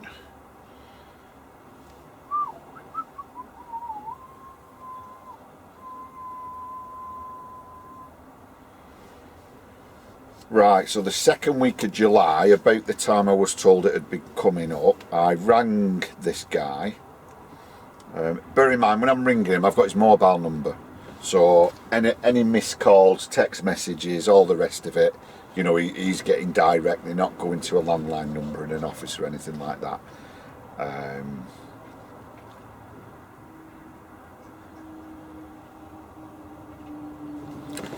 Right, so then after paying the deposit, we then got to the stage where we needed to get the ball rolling, because I need, you know, as I'm doing all this, I'm also in the process of applying for the O licence, and I'm also in the process of informing people I'm getting my own vehicle, and finding out which of my existing customers would be willing to use me as a transport provider, rather than just driving their vehicles. So I got a pretty positive response from that.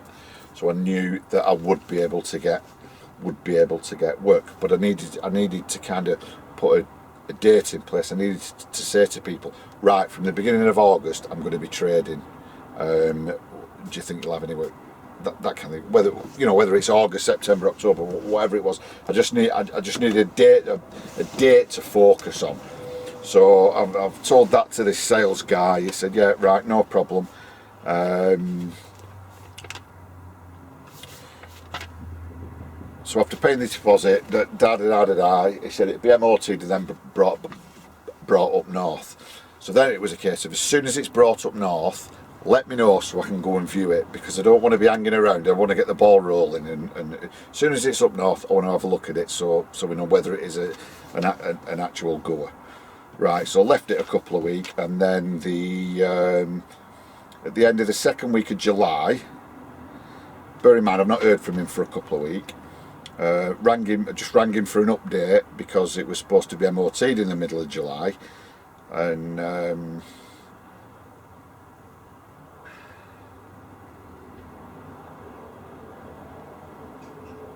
yeah, so I rang him the second week of July, and he said he thinks it's already in the northwest. He said it's already been brought up, and I'm thinking, well, that's a bit strange, because it was supposed to be MOT'd, let's say 15th, 16th of July, then prepped, then brought up north. I've rang him on the 16th of July, and he's told me that he thinks it's already up north. He wasn't 100% sure. He'll go away, find out, and ring me straight back, and he didn't ring back. So then a week later, so I just left it, because I was getting a bit peed off, and I'm sick of chasing people. So then a week later, I rang him again. This time he answered, and told me the vehicle's been in the northwest for over a week. So in that week, I could have viewed it, we could have agreed the sale, and got the ball rolling. So that's another week wasted. So the vehicle came up north, and then I was told it should be MOT'd by the end of the month. So it's going to be MOT'd in the middle of July and brought up to the northwest. You can view it, and then we can do the deal. It's been in the northwest for a week, just stood there. It's not yet MOT'd. We're going to MOT it up north instead at the end of July. Right, okay. So I then arranged to view it, because bear in mind I've not even seen it yet. So then I made arrangements at the end of that week to view the vehicle the following Monday in one of the dealerships in the northwest. And then on the morning of that viewing, he rings me up and says he can't make it. So I go to this dealership, and bear in mind this dealership don't really know anything about the truck. It's been brought up, and this particular dealership have just been given the task of MOTing it and then having DVSA look at it. I mean, would DVSA MOT? Yeah, so DVSA would MOT it at this particular dealership, and in addition to MOTing it, they need to fill in a form as evidence that the vehicle has had a change of, I keep forgetting the word.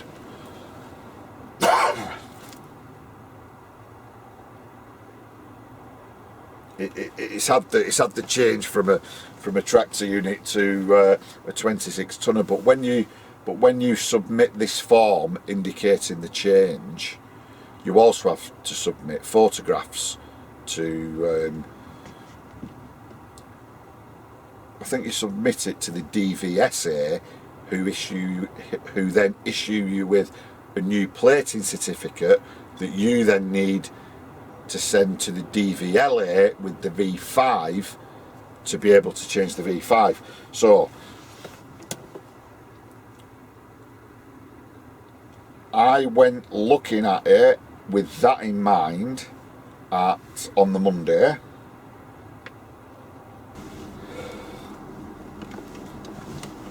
Right, so he doesn't go to the viewing. I go to the dealership to look at the truck.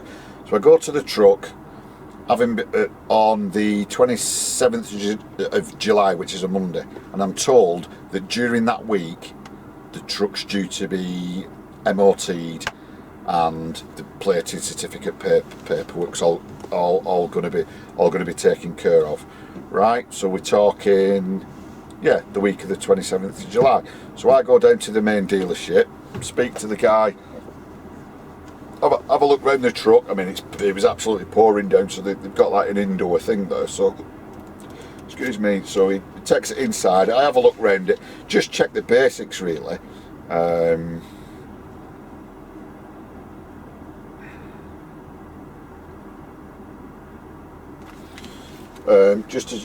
Just a quick walk round, listen to the engine running, just press a few buttons, and just to see whether or not it's suitable for my usage, and which it was. I mean, I'm no mechanic. I mean, anyone can spot an oil leak and things like that, but you can't check everything all the time. You need to have a good look round it, and it was a case, look out for any obvious, I don't know, evidence of any accident damage, or things just a bit amiss. But on the first view, it seemed all right. And bear in mind, because it's through the main dealer, and because they've got this, I mean, I didn't mention it before, but when I first spoke to the salesman, and I was talking about if I'm spending that amount of money on the vehicle, I want some storage lockers on it, I want air kit on it, MOT'd, service, and I'm being fed this. Yeah, don't worry about it. We'll look after you. That's what we're all about. We've won awards for customer care and being so customer focused. We taught on our training courses as in the sales department that everything's focused around the customer, and the three most important things are: 1, the customer; 2, the customer; and 3, the customer. Because if you keep the customer happy,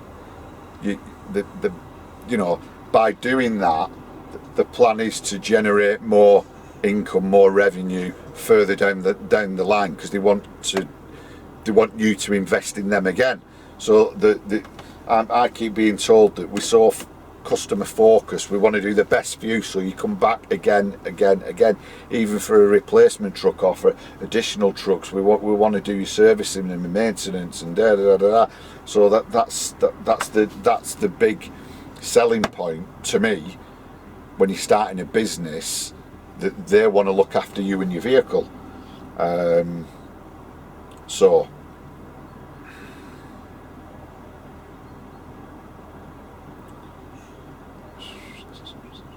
right, yeah, so I'm told it's going to be MOT'd the last week of July. So on Monday the 27th of July, I go looking at it, press my buttons, do all that kind of thing, and it looks all right. And just out of pure kind of, not coincidence, but well, it's not luck. I'm talking to the guy who's drove it in, who doesn't know anything about the vehicle, and I just happened to say, so when it's MOT'd on, is it Wednesday or Thursday it's being MOT'd? He said, oh no, it's not booked in for MOT this week. I said, well, I've been told it's being MOT'd this week, that's why it's here. He said, no, it's MOT. And he looked in he had a look at something, and he said, it's not due for MOT till 12th of August, which is in another 2 weeks' time. So initially I'm told it's being MOT'd before it comes to the northwest in the middle of July. So now being told it's booked in for the 12th of August. So that's another 2 weeks. And I'm sat there, and it takes a lot for me to get wound up. And I never kick off, and I'm not the type of guy, you know, that you'll get some drivers in your yard get a bit peed off or something. They start lobbing the gloves in the yard and kicking things and shouting. And all I tend to do when I get a bit miffed off, because there's no, when you get miffed off, you get miffed off, don't you? There's not a right lot you can do about it. But what I tend to do, let's say no, right, oh, I'm miffed off. I just kind of take a sit back like this. Deep breath. Just scan the horizon. Look at the sky. Close my eyes for a few seconds. Roll my eyes as I'm shaking my head.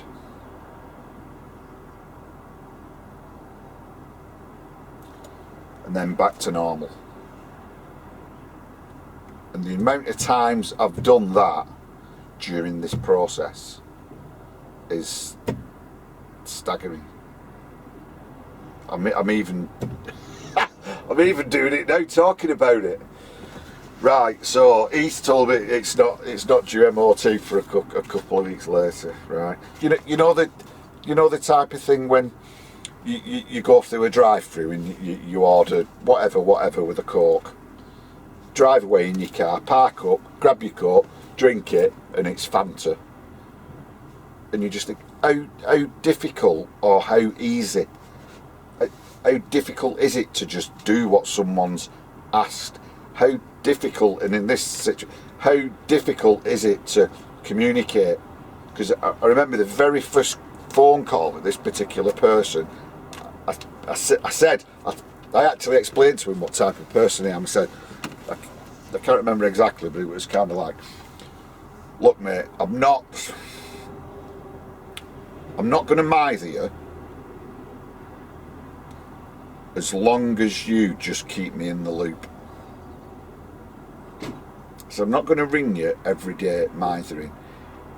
If I ring you, if we have a conversation and you tell me, oh, such and such a thing should happen at the beginning of next week, all I want from you is a text message or a phone call saying, you know that thing that was going to happen this week? Well, it happened. Or, you know that thing that was supposed to happen this week? Well, it didn't happen. And because it didn't happen, we're going to do this instead. Right? That's all I want. I said, if you don't do that, I'm going to be mithering you. And I don't want to mither you, and you probably don't want people mithering you.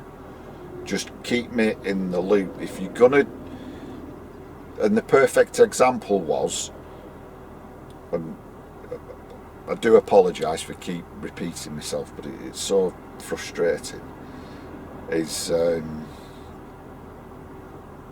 being told it's being MOT'd in the middle of July.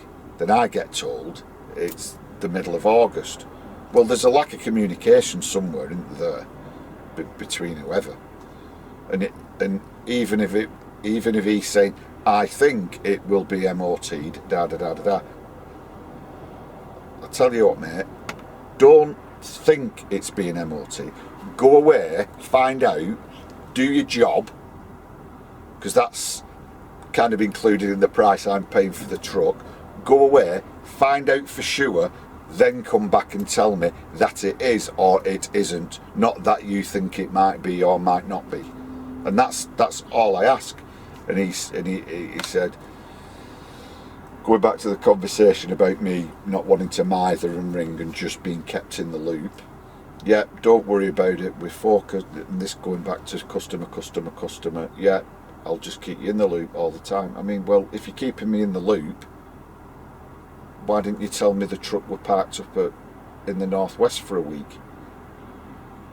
Not, oh, I think it's been here all week. You should be chasing these things, and you know, you in a way you're working for me now to get this deal through. So anyway, so now I've been told it's not booked for MOT till the 12th of August. So then I go away on the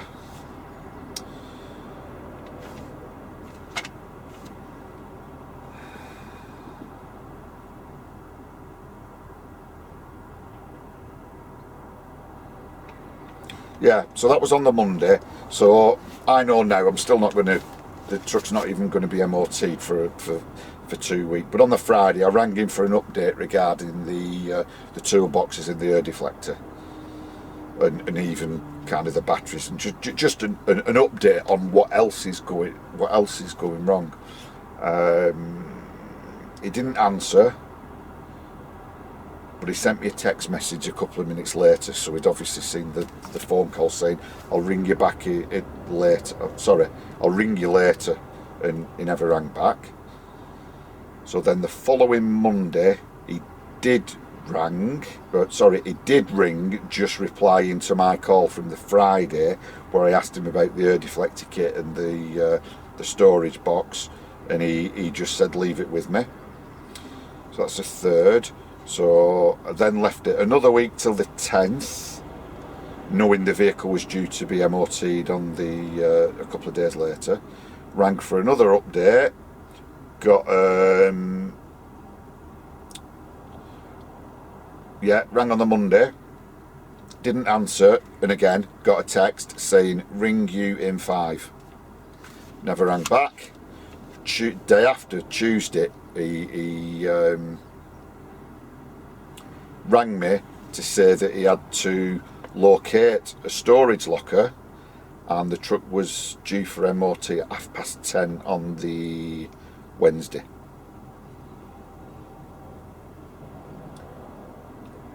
So it's only till the 11th of August, even though I first spoke to him on the 25th of June.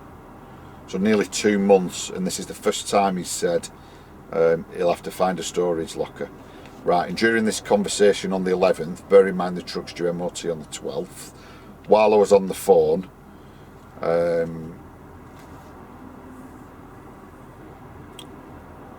said, right, the truck's due for MOT tomorrow. I'll not mither you, just do me a favour, when it's been MOT'd, because you've told me it's booked in for 10:30, when it's been MOT'd, please will you ring me and let me know whether it passed or not. So then on the Wednesday, the day of the MOT, no one rang. Thursday, I text him, how did the MOT go? Yeah, all good. How do you want to pay? All good to go when processed and paid. So I'm still thinking, well, have you submitted the stuff for the new plating certificate? Have you sorted my air deflector kit out? Have you sorted my storage boxes out? No. So right, I'm going to skip it. It just carries on like this. Right.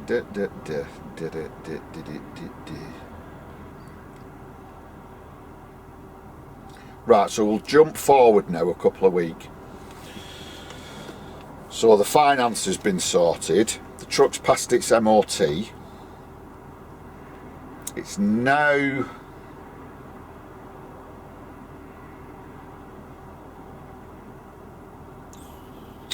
the end of August, and I'm still asking, you know, bear in mind I've paid a big deposit, I've got the finance sorted, I've still not even signed the green bit of a V5 yet, because they can't find it. So again, it's now the end of August, first contact 25th of June, so 2 months.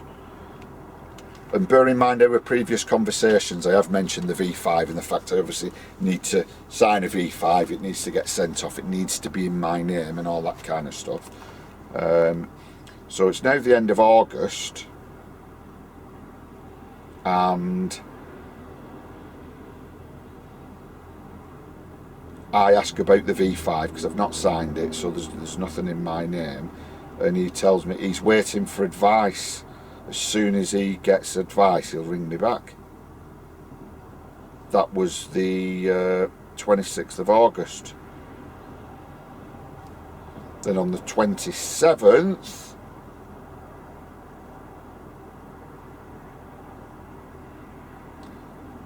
I ring him and ask, can I go down and see him so we can actually sort out the various bits of paperwork to finally get the deal all signed, sealed and delivered.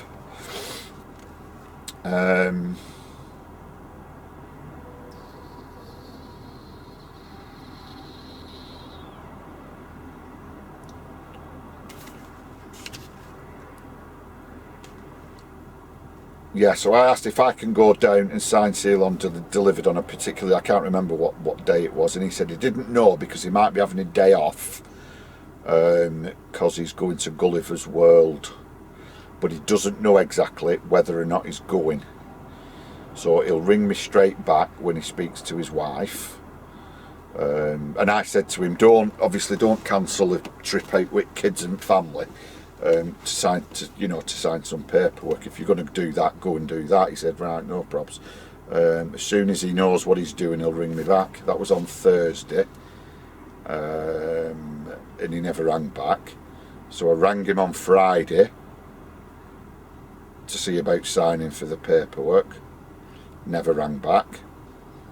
I was going to go down the Saturday morning to sign the paperwork, but I didn't know whether or not he was there or not, because was he out with the family, was he not? I don't know, because he didn't tell me. I mean, it's his own business, but the fact is he said he'd ring back and let me know, because if he wasn't, we could do the thing, and he never rang back. Oh, so then on the 2nd of September, bear in mind, this is now the 2nd of September, I should have been trading from the beginning of August, really. So then on the 2nd of September, went to sort out the paperwork, collect the vehicle, to find that the plating certificate hadn't arrived and they hadn't yet sorted the details out on the V5. So I didn't know whether they'd signed it on my behalf and it was now in my name because they didn't have a copy of it. He didn't know. But the thing is, because they'd not sorted the plating certificate out, that means even if I had a V5, it would be for a green 3-axle tractor unit, which is no good, is it?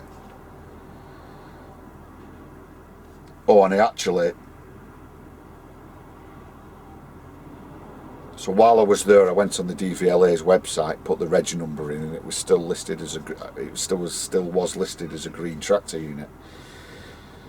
So so bear in mind, this Tuesday I've gone in to pick the keys up, to pick the paperwork up, to pick my V5 up and go and be done with. And I've gone in, the V5 doesn't exist, the truck's still registered as a tractor unit, no one knows where the plating certificate is. And I know things go a bit right sometimes and a bit wrong. But if there's no V5, there's no plating certificate, paperwork's not in order, do you not think the simplest thing to do would be to ring me prior and say, look, we're having these issues, leave it with us and we'll ring you when we've got everything? But it's not, it's, oh no, come down, sign the deal so it looks like we've sold a truck and, you know, all looks good on our accounting kind of side.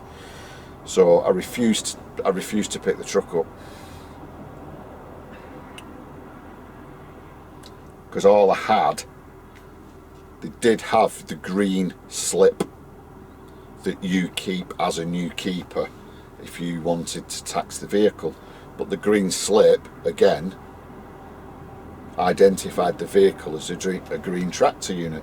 So I was told that I could take the vehicle, take the green slip, tax it as a green tractor unit, which would cost more, and start using the truck. And I'm thinking, that doesn't sound right to me, because like I said before, if I'm involved in an accident and there's some lawyers and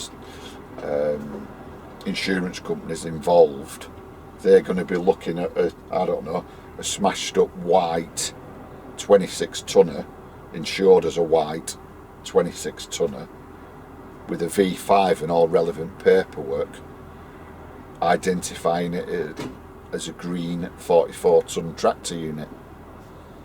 It's not worth the risk, is it?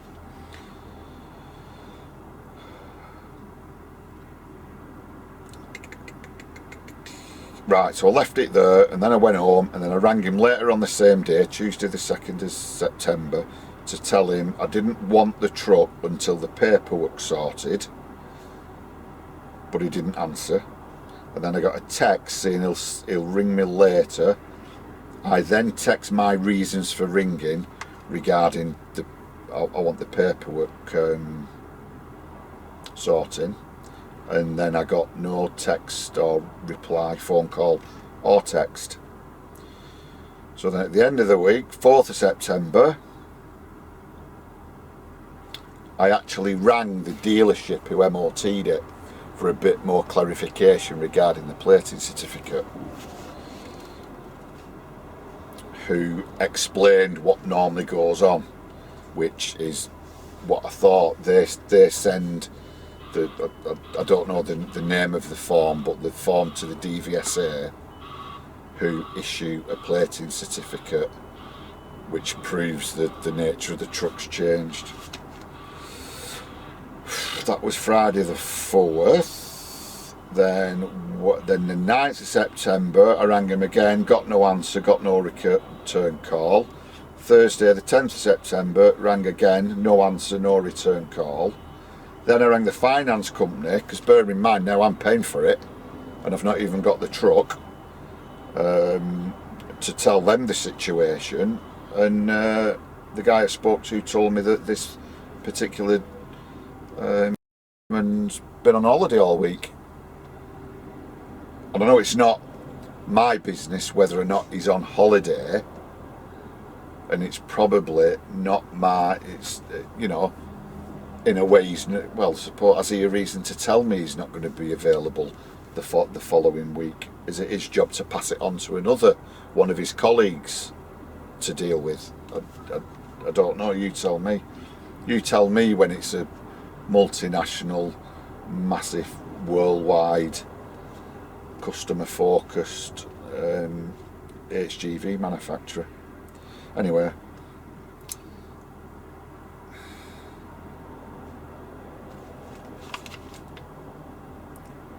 So he's been off all that week. So then the following week I rang him on Tuesday the 15th of September, got no answer, got no return call. Wednesday the 16th of September, rang. He told me that he didn't think the plating certificate had arrived, but I can pick the truck up, tax it as an Arctic. Same thing again. I questioned the V5 status because I've not yet filled in a new keeper. Then I was told I know little about this, as I've never done it before. I'll talk to, insert name here, at the head offices, which isn't a dealership, and he'll get back to me, or the person at Milton Keynes will get back to me with clarification, ringing the V5 and the plating certificate. And nobody rang me back. So that was Wednesday the 16th of September. So then I thought, I'm going to have to do it myself. The one thing I knew that had happened from the very, very beginning, I know you don't want to watch this. I know you don't want to watch all this again, but at the very, very beginning, when I said, I know it's not going to be plain sailing, and I know this is the thing that's going to cock everything up, and this was in May, and now we're in at the end of September, and it's still not been sorted, and it's going to be up to me to do it. So let's have a see.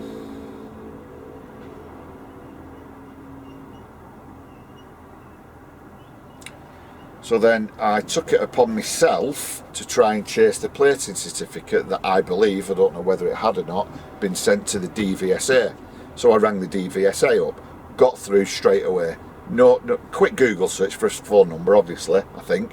Or did I just ring a number that was on? So I can't remember. Anyway, so I rang DVSA, spoke to a young lady straight away, not even on hold, spoke to her, told her the situation. She said, yeah, plating certificate, got it here, we've had it 2 weeks. It's on this desk, or it's on our system here, we've got it 2 weeks, we don't know where to send it to. We've been sent it by such and such a dealership, but they've not indicated where it needs to go to, because they wouldn't know, because they weren't selling the truck. So does the plating certificate go to the original dealership that was selling the truck? Does it go to this place in the northwest? Does it go to me? Does it go to the other dealership in the northwest? I don't know. It's kind of, it shouldn't have anything to do with me. So they confirmed they had the certificate. So then I asked them to post it to the place in the northwest where the salesman's based. A couple of days later, got a text saying certificate arrived.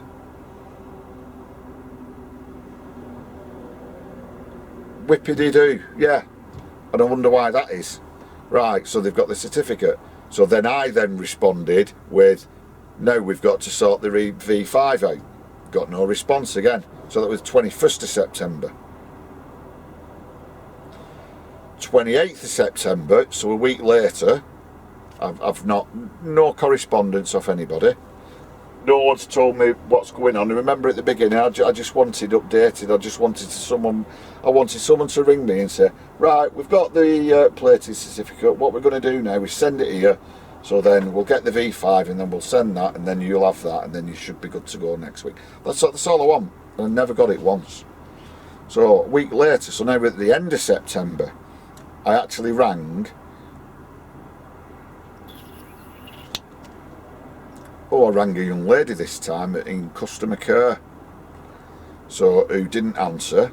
So I left a voicemail message and sent an email.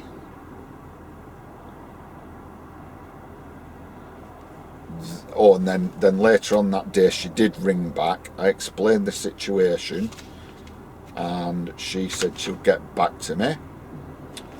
Oh no, it was the day after. So she rang back saying, I'd rang her basically complaining because I'm paying them to do something and I'm the one that's ended up doing it. So So she's in customer care at the main offices, which is, I don't think there's a dealership there or anything, it's just a big like office block. So I've spoke to her, explained the situation. She's then told me that the head of sales will ring me to discuss it. So the head of sales rings me the day after at 1800 hours. So, you know, he's done his work for the day, and then catching up on all the scraps by ringing me at 6 o'clock at night, which I'm glad he did, but, you know, it's obviously more important things to do than ring me during business hours. But it just happens to be the same guy that I sent the very first email to in May, who responded with, send me your location. So he's the guy I sent my location to, who then instructed someone from 200 mile away to ring me, who we had a conversation, and then he never rang me back. And he's the guy, after that happened, I rang back, who couldn't help me, who put me through to the yard man. Anyway, so I explained the whole thing. Well, I tried explaining the whole thing, but as a salesman, I couldn't get a word in, because you know what they're like.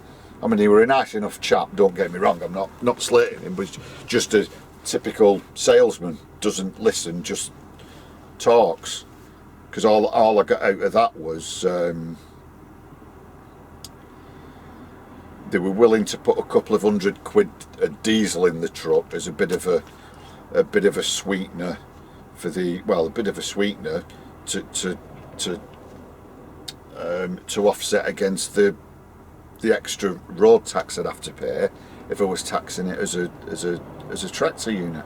And all I got out of that conversation was, without the V5, and you can all I got out of the conversation with it, bear in mind I've complained about the whole, well, it's just ringing up with frustration, not even complaining, it's just frustration. And he's rang me, and all I'm getting out of him is, yeah, but you can still use the truck. Yeah, but you can still use the truck. And it's like, yeah, I know you're telling me I can use the truck, but you and your sales team haven't done what you said you'd do, haven't done what I asked you to do. If you said, no, we're not doing it, that's fine. But from the very first phone call, I said, I want to, once it's MOT'd, I want to walk into your building, pick a set of keys up, pick a truck up, pick a V5 up that's in my name, that has the correct details of the vehicle on it, has the correct plating certificate in the truck, that's registered with the DVSA and the DVLA, storage boxes on it, and a air deflector kit. You've promised me 2 new batteries that aren't on it. So I'm saying, look, there's no air deflector kit on it, which he said you could. I'll be honest, they didn't say they definitely sort the air deflector kit, but I was never told one way or the other. It was, leave it with us, we'll try and get it sorted. I was told they'd sort a tool storage box out for on the chassis. That's not happened. I was told it'd have new batteries on it. That hasn't happened. I was told, obviously the paperwork would be right, so that means they'd sort out all the plating certificate kerfuffle. That never happened. And all I got out of the conversation was, yeah, but you can still use it. You can still tax it as a tractor unit and still use it. He didn't get the point. It's not, oh mate, I can't use it, and he said, oh yeah, you can use it. Whether I can use it or not is irrelevant. I'm ringing up complaining about the fact that you've not done one thing. This customers first thing is absolute bull. Right, so that's the 30th of September. So then I bit the bullet, because I'm obviously, I've already paid a month's worth of finance now, and I've not even used the truck. So then I decided, because this was Wednesday the 30th of September, I then decided that I'd go for it from the 1st of October, start trading. So 1st of October, so for the 1st of October, I taxed it, but I had to tax it as a tractor unit. So then, oh yeah, I was going to start trading on the 5th, so from the 1st of October, which was a Thursday, taxed it. Friday the 2nd of October, I went to collect the vehicle, because obviously I didn't want to use it without it being taxed. Went to collect the vehicle. Oh, and the other thing was, at the very beginning, talking about like the air deflector kit, the storage boxes, the MOT, the servicing, the this, the that, I said, and I want 2 sets of keys.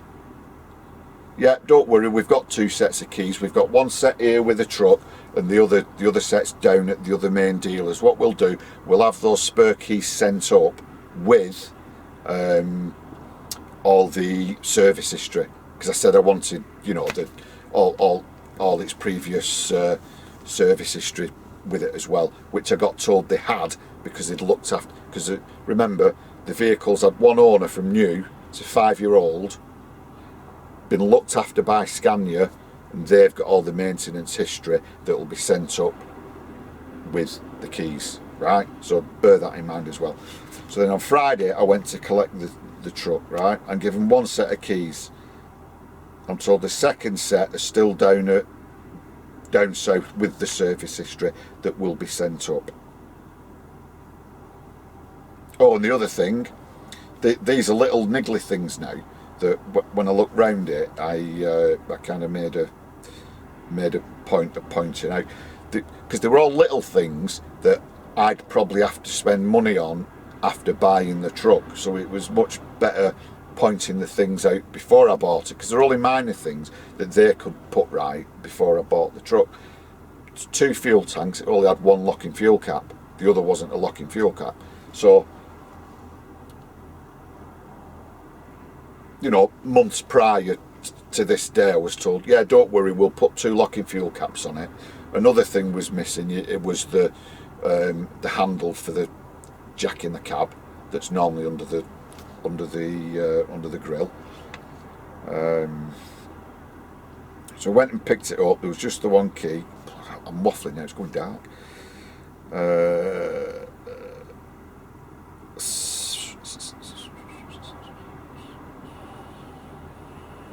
Oh no, it had 1 locking fuel cap and 1 cap that didn't have a lock on it, but the locking fuel cap didn't have a key, so they were going to replace the 2 with keys, but didn't do that. And the cab tilt, that wasn't on it. There was no air kit in it. Did not put any additional diesel in it. So go back to the phone call with the head of sales, who said they'd put a couple of extra 100 quids of diesel in. There were no extra diesel in it. So that was another one. I'm sat there, I've picked it up, and I'm sat in the yard. The truck's mint, right? I can't fault the actual truck. I'm 18 months into using it now, and I've had a puncture, which is nothing to do with the truck, right? And I think I've had a spring crack on the back, and that's about it, right? So I've no issue with the truck. What am I going to say? But yeah, so I'm sat there and I've picked it up, and they've got like an indoor showroom, so he drives it out, and it's a nice morning. The truck's mint. Bear in mind, because it's just been converted, so it's just been painted. Wheels have been painted. It's all polished. It's valeted. It does look like a brand new truck, and it looks really nice. So I'm quite happy with what I see. Other, you know, apart from all these niggly things that haven't been sorted. So get in it, drive back to my yard. It's the first time I've drove it. Drives all right. Can't fault it. Goes in the yard, and that's when you start having a proper look round, innit? You start prodding and poking things anyway. So gets back to the yard. gets out, presses my fob, doors won't lock, doors won't open, gets me key into door locks, all door locks are seized up. So again, I just stood there in the yard, took my deep breath, looked at the sky, took a deep breath, got in my car, pissed off home. I'd had enough. I didn't want it. You know, that giddy kid in a bloody sweet shop. No, I just thought I've had enough of this. I needed. What day were it? That was on a Friday. So I just went home, had a weekend at home. Didn't even go in doing anything with the truck over weekend. Didn't even go in on the Monday to start work with it when I told people I'd be available, because I didn't want to see it. So then on Tuesday the 6th, once I'd taken a few days away from the truck, I went back to the yard. I'd not arranged work. I just went in again to just. I went in kind of fresh, thinking I've no option but to go in and let's see what else is bloody wrong with it. But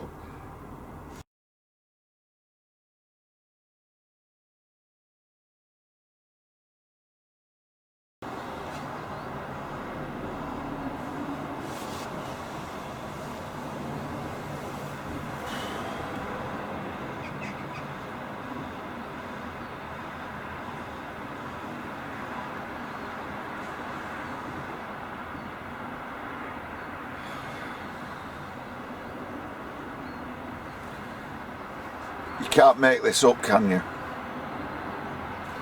So last night I'd had enough of talking to you about my experience, so I cut the video. Got up this morning, the truck won't start.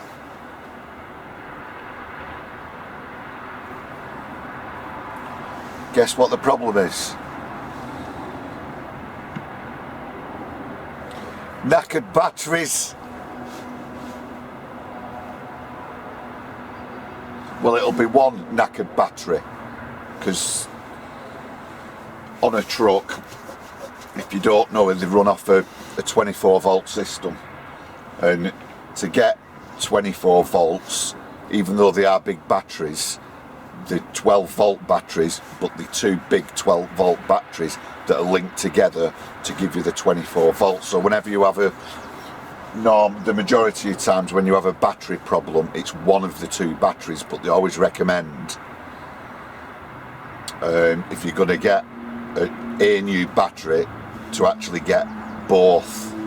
So I don't know which one it is.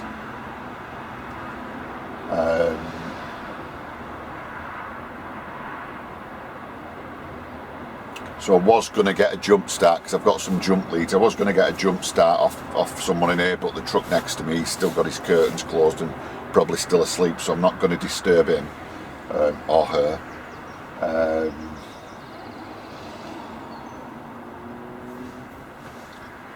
So I've just rung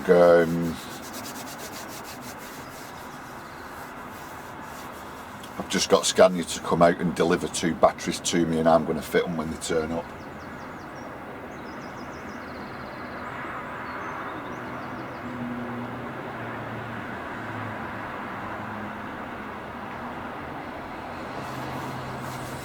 And I do know it's a battery problem, because it's happened a couple of times before recently, and I just put it down to a couple of cold nights, and I've been parked up all night with obviously the fridge is on, the night heater's on. I might have been sat listening to the radio or with my laptop plugged in, and I kind of put it down to that. But last time it happened, I managed to get a jump start off. I borrowed, one of the the mobile jump kit things, the booster packs. They're 12. The one I borrowed was 12 volt. So you can still jump start the truck off 12 volts. Because remember, if you've got one faulty battery and one good battery, you just have to connect the 12 volt battery to the dodgy 12 volt battery you've got on the truck. So you can jump start an HGV off your car as long as it's, I suppose, as long as there's enough juice in that. If you've got a I mean, a little car might do it, I don't know, but if you've got a bigger one,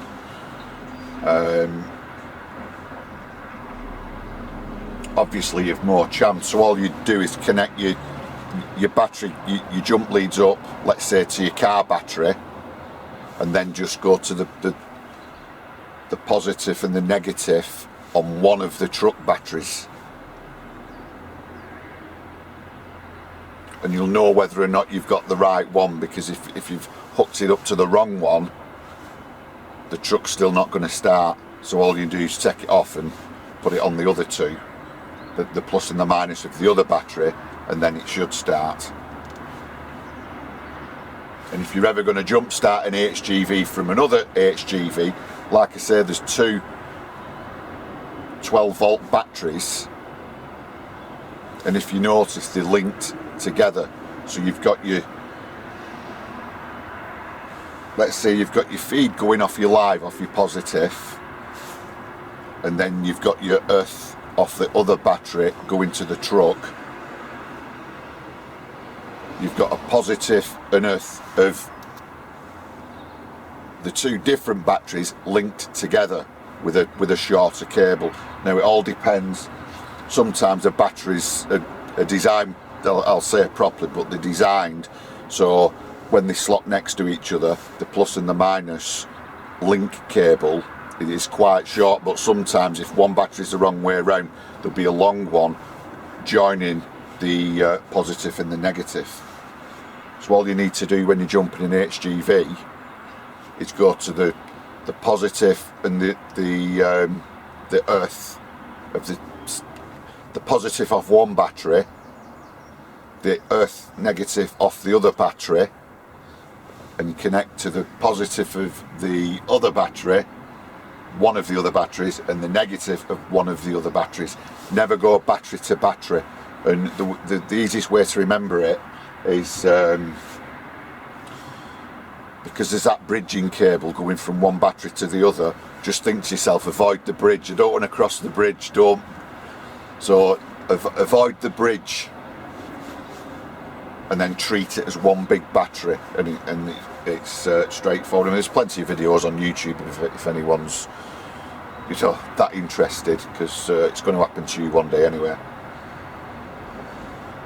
So I'm just sat, like I say, I'm just sat here now waiting for them to turn up with my batteries, and then we'll get them fitted. And at some stage today I'll carry on with me my diary. The diary. Right, so that's where we're up to anyway.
Yeah, sorted, thanks.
So as you saw then, I've just jump started it with one 12-volt battery. But what I did initially was obviously went from the brand new 12-volt battery, connected up to the live and the positive on just one of the 12-volt batteries on the truck, checked on the dashboard prior to putting the jump leads on. The display on the dash was showing 22 volts. So when I fastened the new battery up to one of the batteries, it went up to 25 volts. And then when I tried another battery, it went back down to 23 volts. So that's identified which of the two is the faulty battery. But I'm going to replace them both anyway, but at least I know which is the good battery, which is the bad battery. I'll get rid of the bad battery, and keep the good battery as a spare. So I'm now going to swap both of them.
the joys.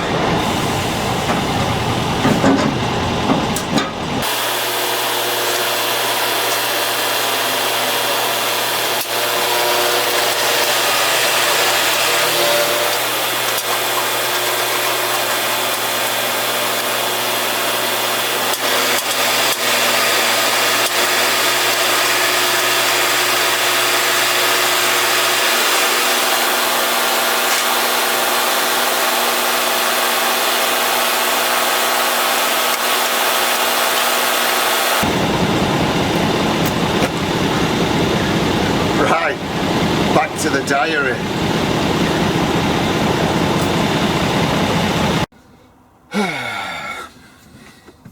Right, I've got me little green book again, so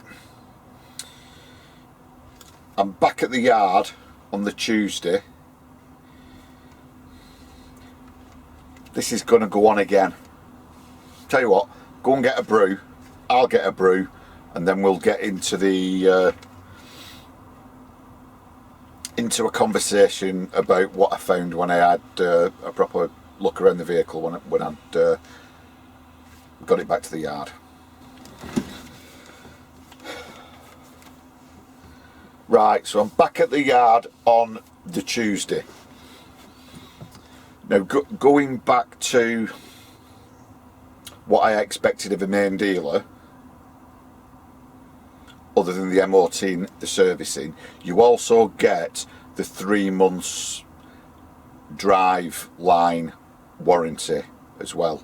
But bear in mind, the truck's now been parked up for a month, eating into that warranty kind of thing, and I've not even used it. And also part of the deal, because you're buying from a main dealer like that, if you just put the warranty aside for a minute, any niggling issues will get sorted out, because I was always told that once I take the vehicle, even out of warranty, if it's a niggly little thing that the truck shouldn't have been supplied with or without, they will rectify it free of charge. So the thing with the key fob and the keys and all that, even though they say they'll rectify it free of charge, which is fair enough, which is part of the deal, I don't think I should have received the truck in the first place with those niggly faults, as when you buy a vehicle from this particular place, from this particular main dealer, you kind of told, you know, when you buy a car from a used car from a main dealer, and they'll give you the warranty, but they'll also say your vehicle comes with 100-point check, this, that, the other, where everything's checked. Well, it's the same with a truck. Everything should get checked before it's let go. And as far as I was concerned, not a lot of things were checked, even though eventually they all got sorted free of, well, actually they didn't, but some of the things got sorted free of charge. But it was that then inconvenienced me, because I had to keep going back to the main dealer, leaving the vehicle with them while they sorted out some of these issues I'm going to mention in a minute. So for every day it's in the main dealer having a minor issue fixed that I shouldn't have had in the first place, that was a day the vehicle was off the road and I wasn't earning. So right, so let's get back into it. So I got back to the yard on so I've had the weekend off, I've gone back in for another look around the vehicle. So right, so the door locks are seized. Quite a simple fit. That was quite a simple fix. All I did, WD into the locks, eventually got them both, put the key in, you know, and after five minutes got them both lubricated again and they started working. Point being, I shouldn't have been given the vehicle with the door locks not working. So I sorted that. And then one thing I didn't mention before, when I picked the vehicle up and started driving, there was a musty smell. And I just put that down to the vehicle being parked up for a long time. But once I had a proper look round, I looked in the overhead locker, the one above the driver, where the owner's manual is and all, you know, the the wallet with the instructions to how to with the stereo and all that kind of thing. And I did notice that the owner's manual, even though it was dry, you could tell it had been wet because it had all the wrinkly pages on it. So that told me that this locker was leaking water.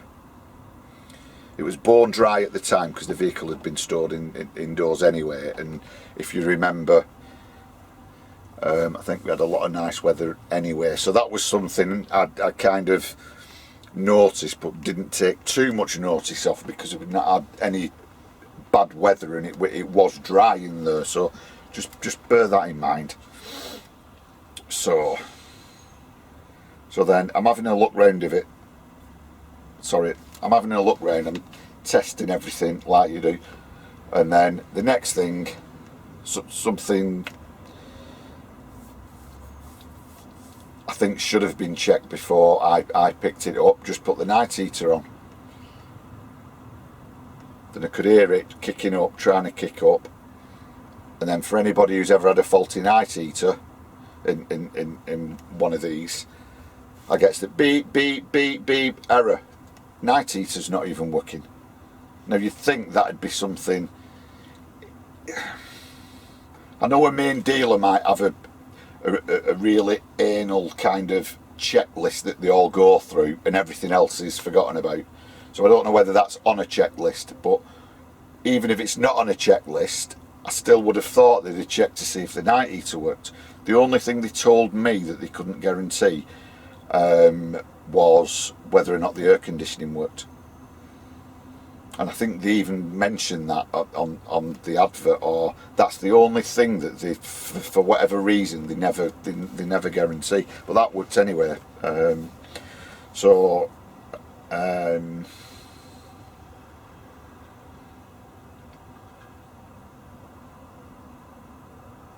Right, so on the Tuesday I've done that, and I've discovered that the key fob's not working, the door locks aren't working, and the night heater's not working.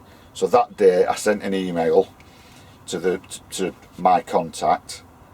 Actually, I sent it to my contact and the initial guy who had it for sale at the Southern dealership, who happened to be head of sales, the guy who rang me and I'd spoke to a couple of times. So I copied one or both them into an email, fired that off, and then got a reply saying, let us have it back when it's convenient. So having received that and wanting to make an appointment to get it booked, to give it them, because they wanted it, as far as I'm concerned, they wanted it at the place I collected it from. But then to double check, I rang the guy up. So this is the Tuesday, so it was the same day, so they'd responded straight away on the email. I then rang for more clarification, and this particular guy said he'd arranged for a mechanic to come to my yard at some times, and he'd ring me back later and let me know. Oh no, he didn't.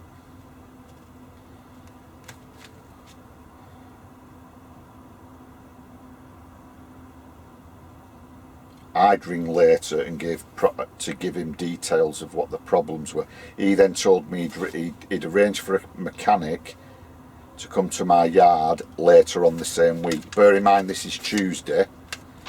He actually, see you. So on the Tuesday he said he'd arranged for a mechanic to come to my yard on Thursday or Friday of that week. So I decided to have that week off because I didn't want to be down the road and then not be able to get back. I didn't want to be down the road and the night heater not working, you know, all that kind of thing.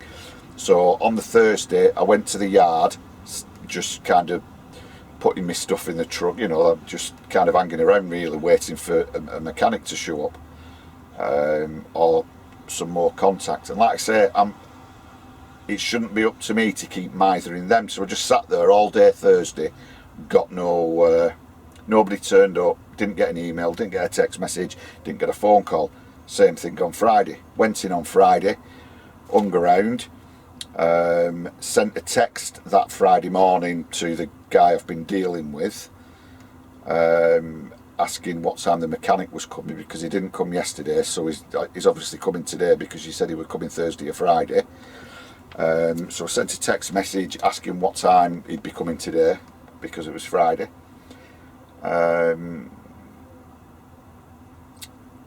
He then rang me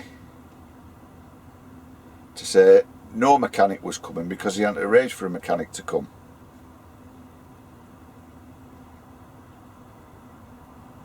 He then went away, said leave it to me, contacted me again, and then told me that I'd have to book it in to my local dealer. They wouldn't book it in. It was up to me now to ring my local dealer, explain to them what had happened, and then up to me to go take the vehicle and leave it with the dealer and arrange an appointment and all that kind of thing.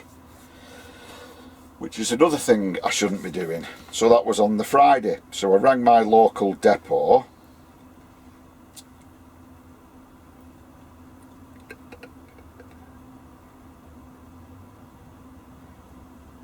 I'm just getting my dates right, because I'm trying to think if I dropped the truck off. Oh yeah, I actually took it that day. I rang them straight away, so by now it's dinner time.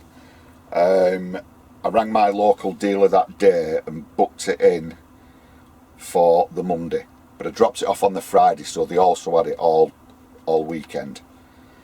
When I dropped it off, again, explained everything to them at the dealership, left it with them, left them my phone number, and again, like I normally do, I say, look, I'm not going to miser you. You've got the truck. There's my phone number. As soon as it's ready to be collected and you've done the jobs, please will you ring me? Yeah, no problem. Right. So now, so that's Friday. Dropped it off. They've got it. We now go on to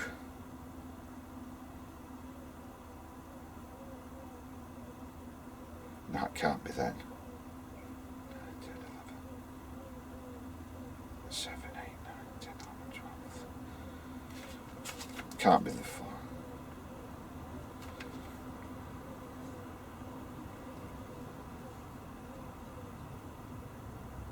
I've got it written down here that it was booked in for Monday and they didn't contact me till the following Wednesday, so as though they'd had it 10 days, but I can't. Was it that long? Yeah. Right, so I dropped it off on the Monday.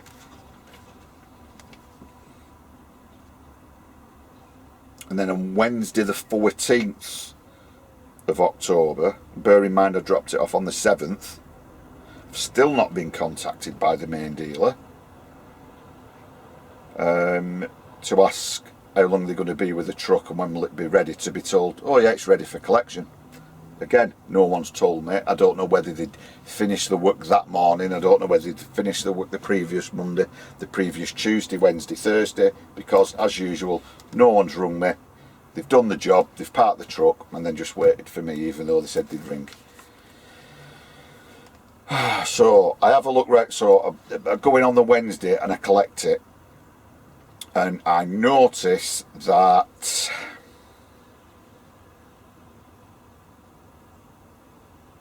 the bar for jack in the cab, they've put one of them under the front grille, which is what I asked for. So right, fair enough, spot on. You've done that. Bear in mind the key fob didn't work, and I forgot to mention it before. The keys in the key fob that were coming up from the southern depot with all the paperwork and the maintenance history, they're no longer sending that key up in that fob. So whether they've lost it or not, I don't know. What they've told me is my local dealer will now supply me with an additional key and key fob, so I'll have 2 sets. So when I went picking the truck up, they actually told me that the fob I had, the original one that I've had with the vehicle all the time, is knackered, it's broke. So they need, and I've always said I wanted 2 fobs, 2 keys, but they've only got 1 in stock. So and they have to order another one. So I've still got one key and one key fob, but now the fob works. The night heater's working because there was just an airlock in the system, which is a common, I think it's a relatively common thing when when your night heater stops working. So that's it. So I'm stood there. I get given the keys. I've picked it up on a Wednesday night in October. I think it's, from memory, it had gone dark. And again, I'm a bit miffed.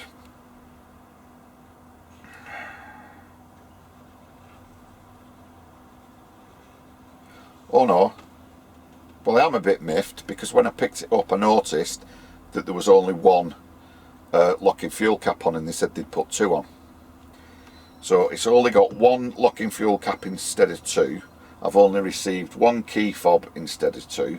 I've only received one key, which is the original, instead of a spare one. They've fixed the night heater, and they've got the bar for to jack the cab up. Oh, because it also went in to investigate a potential water leak, and they said they've sorted that. What that means I don't know, because it hadn't been raining, so whether they'd been up there with a hose pipe and identified it or not, and supposedly repaired that.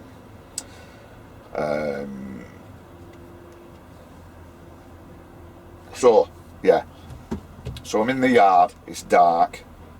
Still a bit miffed because the things that it was booked in for haven't been done, and we now, like I said, dropped it off because it was booked in on Monday the 7th. Was it the 7th? Oh no, the 12th. Oh, it was the same week. It was this. I've got my dates muddled up. So I've dropped it off on the Monday. I've picked it up on the Wednesday night. That's right. Right. So I've now picked it up on the Wednesday night, and like I say, it's dark, and I'm repeating myself because I'm just off on one. So I've picked it up, and I've just jumped in the truck and gone back to the yard. And when I got in the truck, it was parked in a one side of the truck was up against the wall, so I just got in it because I'm only 10 minutes up the road, 20 minutes up the road. So I jumped in the truck, got back to the yard, got out the truck once I got back to the yard, and just went round and tested the new locking fuel cap. So that worked. Then went round to the other side, and just as a matter of course, checked the AdBlue cap, and none of the keys worked. But I had a working locking AdBlue cap on my keyring. So what they've done, they've put a new fuel cap on, obviously with a key, took the key off my key fob, my keyring, thinking it was for the fuel tank, and launched it, when in fact that key was for my AdBlue tank. So now I've got back to the yard and I can't get in my AdBlue tank now to fuel up with AdBlue. And I'm thinking, what the...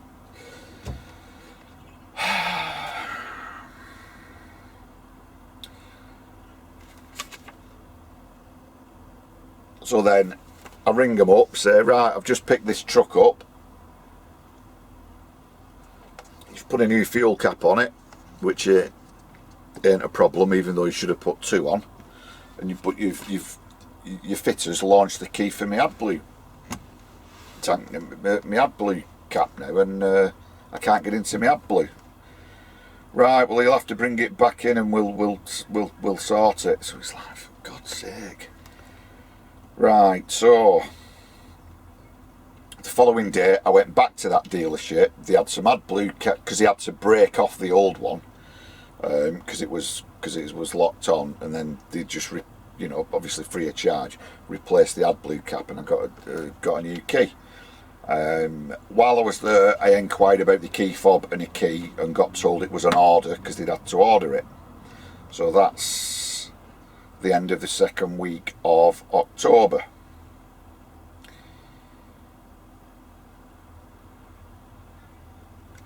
And then I start using the truck. Oh no. I've got back, discovered the AdBlue thing with the key that I've just been talking about, and as I'm stood there, because the AdBlue tank's on the passenger side, bear in mind I've not done one job in the truck. Even though it's dark, weather's been nice, I've not done one job in the truck. And like I say, I picked it up, it was like mint showroom condition, and all I've done's probably 40 mile in it up, you know, back to my yard. So as I've just discovered that the key doesn't work the AdBlue tank, bear in mind it's dark, so I couldn't tell properly, and I look back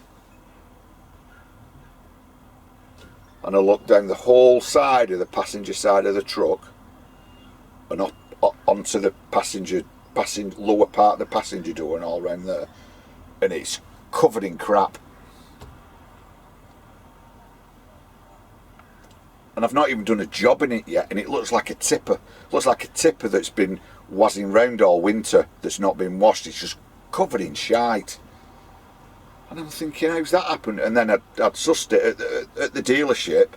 There's they have a ramp outside, like a steel ramp that you drive up, and then the fitters go underneath, and it's where they jet wash all the trucks that they're going to be working on, and it's where they jet wash all the trucks prior to MOT, because you've got to have all the underside of the truck jet washed for MOT. So they've parked my truck at the side of this ramp and then been blasting all these other trucks all day and covered the side of my truck in shite and not washed it off.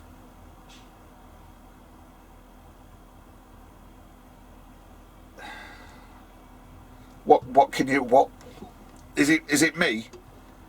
Am I expecting too much for people just to do the job correctly? I don't know. So again, and I'm thinking, so minor thing in the grand scheme of things, but I've got to then go and go through truck wash. Right. So that's that done.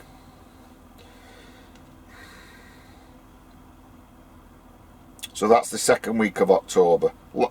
So now I'm using the truck, and I think there was quite a lot of AdBlue in it. So like I'm probably into like 2 or 3 weeks now we're driving the truck, and I need to top the AdBlue up.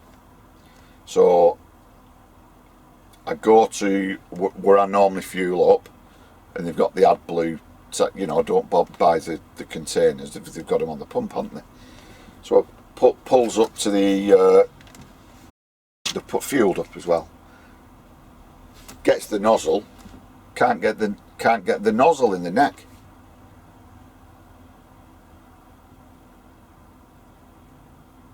And I'm thinking, bear in mind it used to be a tractor unit. So if anyone's got exactly the same model as this, you'll have your fuel tank on your passenger side. Just behind you, you'll have the neck for your AdBlue. And I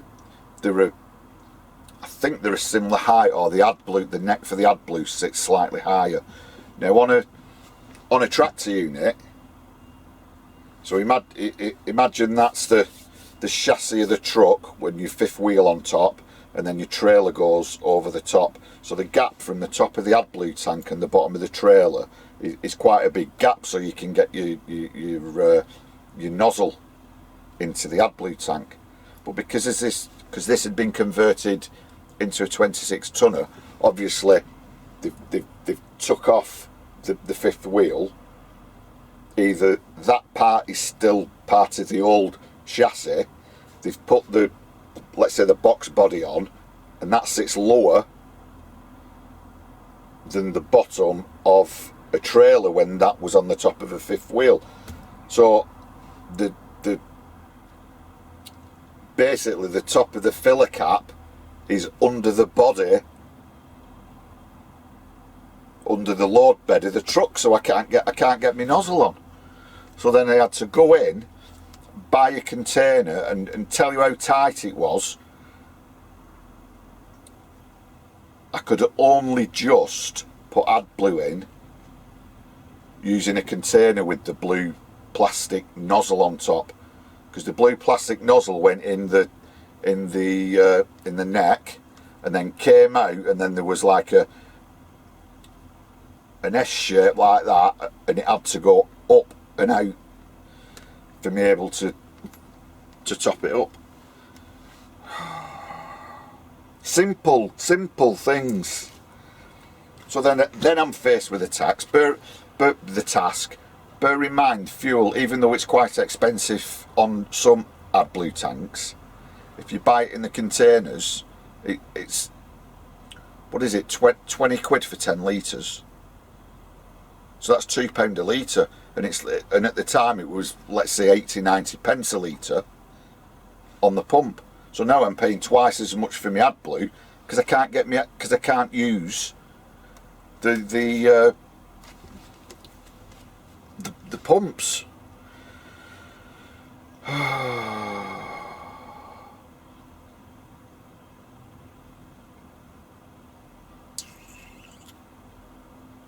So that's towards the end of October. So then I ring them up, tell them about the AdBlue situation, and I've got to book it in. And they can't do anything about it for 2 weeks. So for 2 weeks I'm faffing about like that. Anyway, so I takes it in to get the AdBlue fixed, and all they did was unbolt the neck from the chassis and then drop it, because there's lots of holes in there in the truck chassis. So they just dropped it down maybe 3 or 4 inches, so then you could easily access it with a pump. Not a big job, but it should have been right in the first place. So we're now into the second week of November. That's been fixed, and when I went to pick the truck up, I also inquired about my key and key fob, because we're now into the second week of November, and they've known from the second week of October that they had to order a key and a key fob. So I inquired about the key, and they told me, oh yeah, we've had it, even though they never rang me and told me they had it, but we can't find it.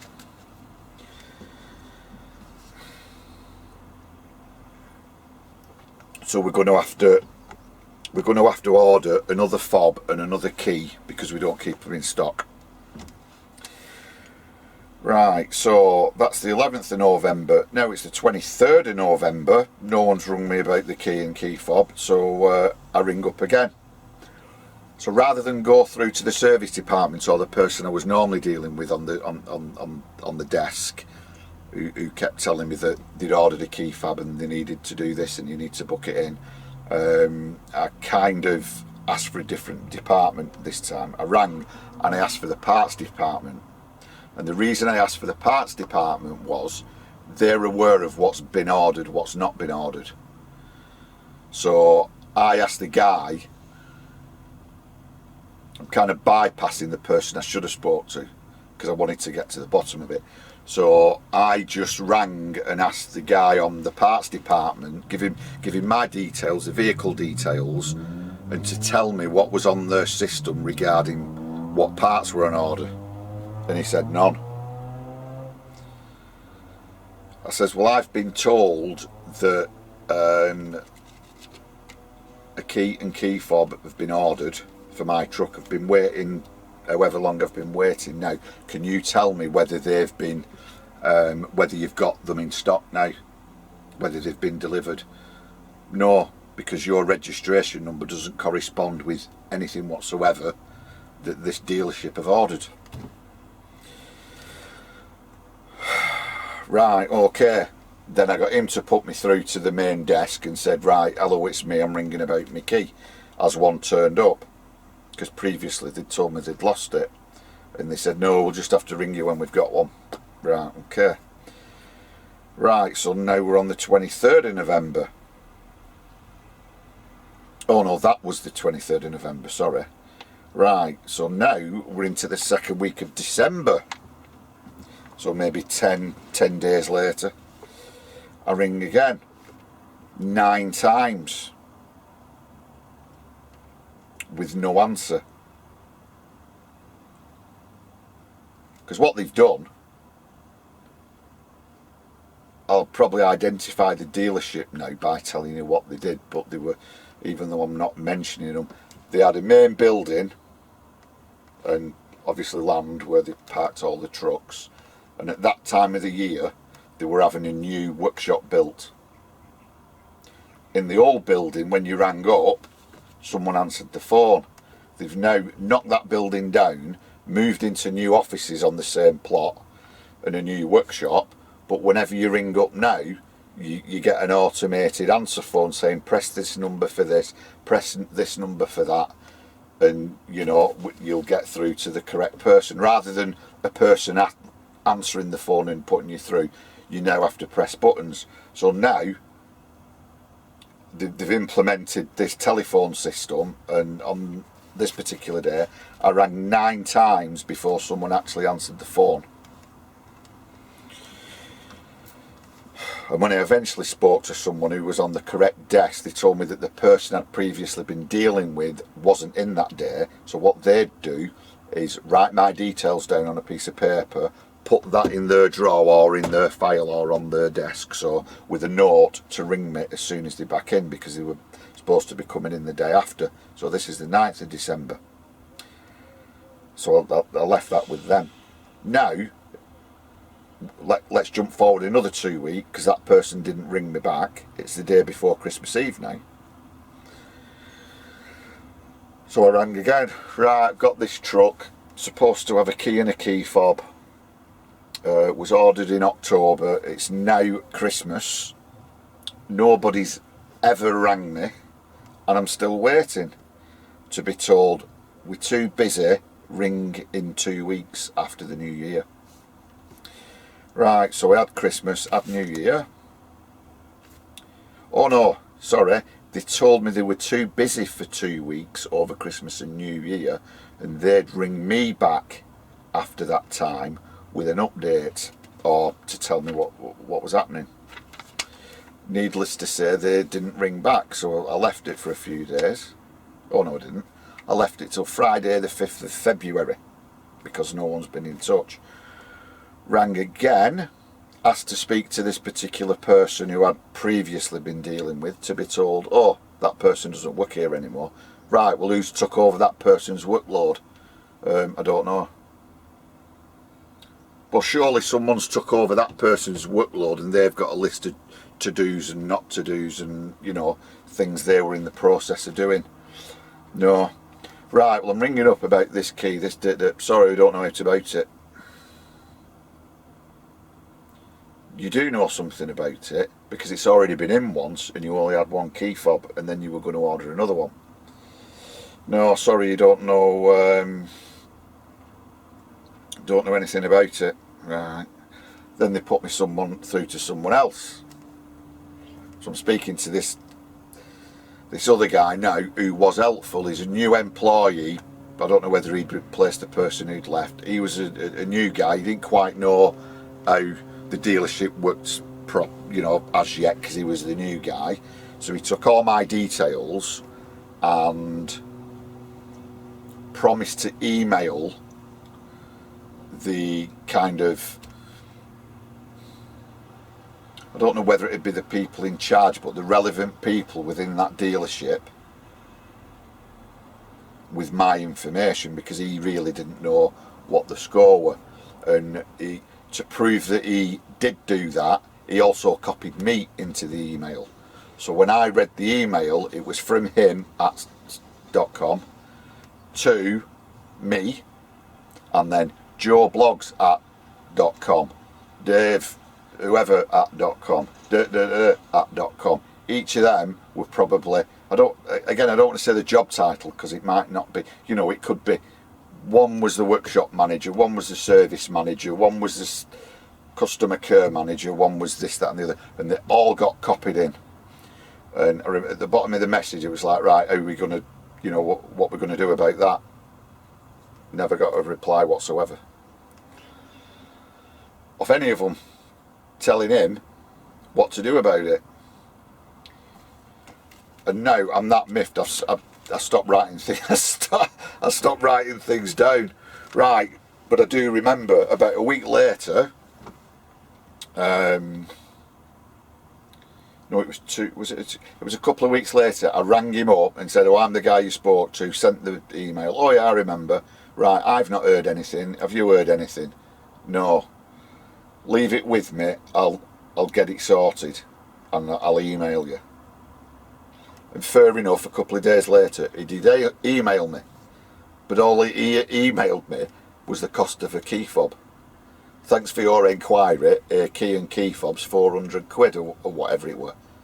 And it's like, I don't want to know how much the key fob is, you're just getting one to give to me so I can use it in my truck. Jesus Christ. So now we're into the middle of February. So we've gone October, all through October, November, December, January, we're now into February. So rather than keep ringing people and let's say emailing people, the next time I drove past I decided to go in and ask the question.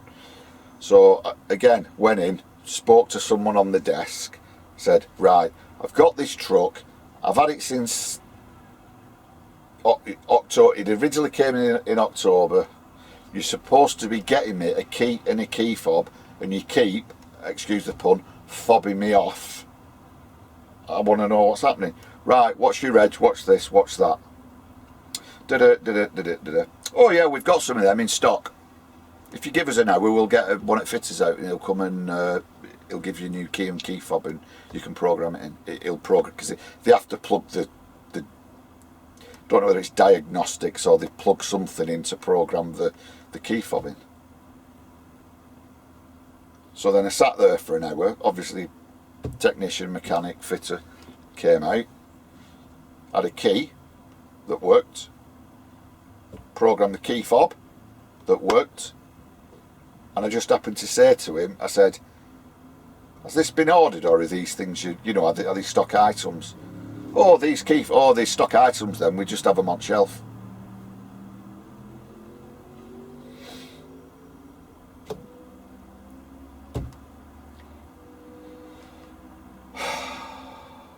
So I got that sorted. So I've got the key and the key fob sorted. Supposedly sorted the leak from up above.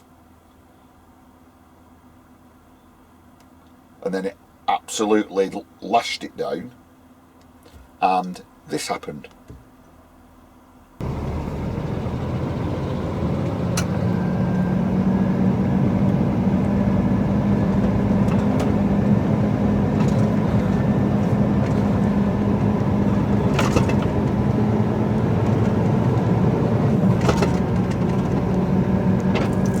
Here we go. Oh, look at that. You see? Boom.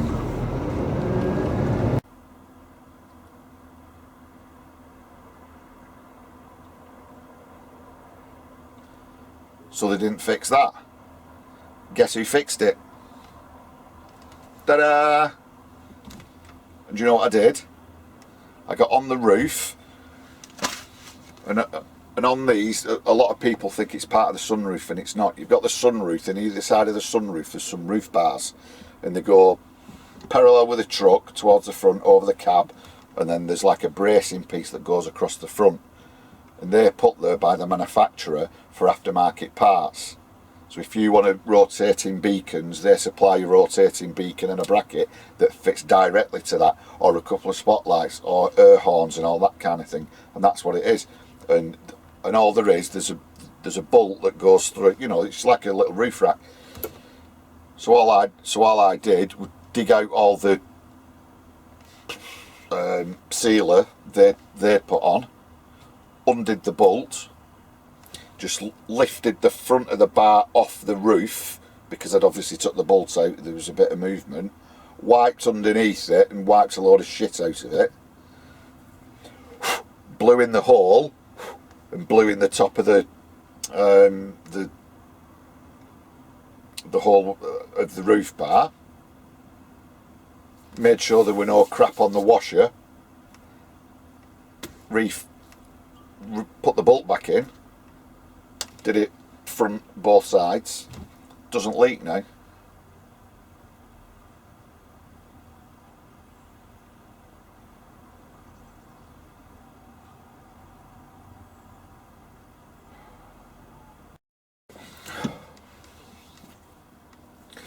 Right, so I know I waffled, I know it took ages, but that was my buying experience.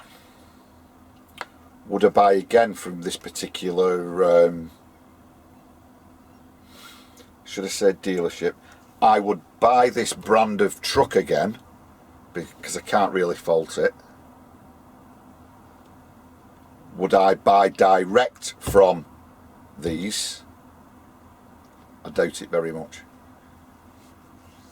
I'd have to go through an independent dealer and then use an independent garage for my maintenance and things like that, because I think even the maintenance contracts are too expensive. Well, they're not too expensive. They probably value for money if you do use them. But I remember inquiring about the maintenance contract, and even that, I sent an email to this particular dealership, and then I think it took them 2 or 3 weeks to respond. And then when they responded, it wasn't with any particular detail, it was just with the phone number of the guy I needed to speak to. And this is during, obviously, COVID. You know, and it was like, right, he's working it up. I think it was he's working from home, so this is his number. When I rang him, bear in mind he's working at home, he was too busy when I rang him during office hours, Monday to Friday, he was too busy to help me out because he was walking his dog.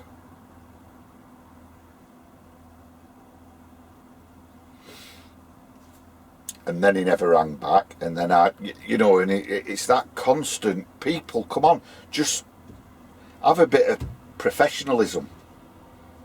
Jesus Christ, it's... And like I probably said earlier in the video, I know I'm not a mega logistics company ordering 20, 30, 40, 100 trucks at a time, where the manufacturers roll the red carpet out and give them champagne dinners and, you know, basically wipe the backsides for the work. I'm not expecting that. I'm just expected to be treated like a customer. I don't want them to go above and beyond. I just want them to do the job. And it's so frustrating. And the other times I've had dealings with not necessarily the same dealership, because some of them are franchised and some aren't, and I don't quite know which are and which aren't, so I don't really want to get into that. But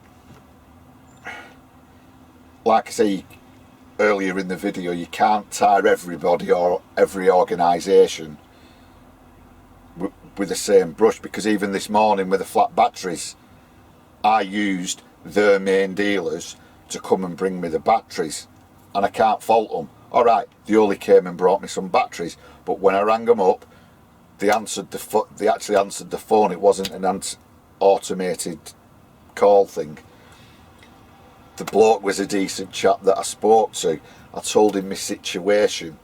You know, I could have called out the breakdown people to come out and fit it and all the rest of it, but I just wanted the cheapest option. So we came to an arrangement. They helped me out, and I'm grateful they helped me out, and I got the truck started. So can't fault them. Can't fault the Newmarket lot. Well, say that, and all they did was reply to an email, and I'm praising them for responding to an email.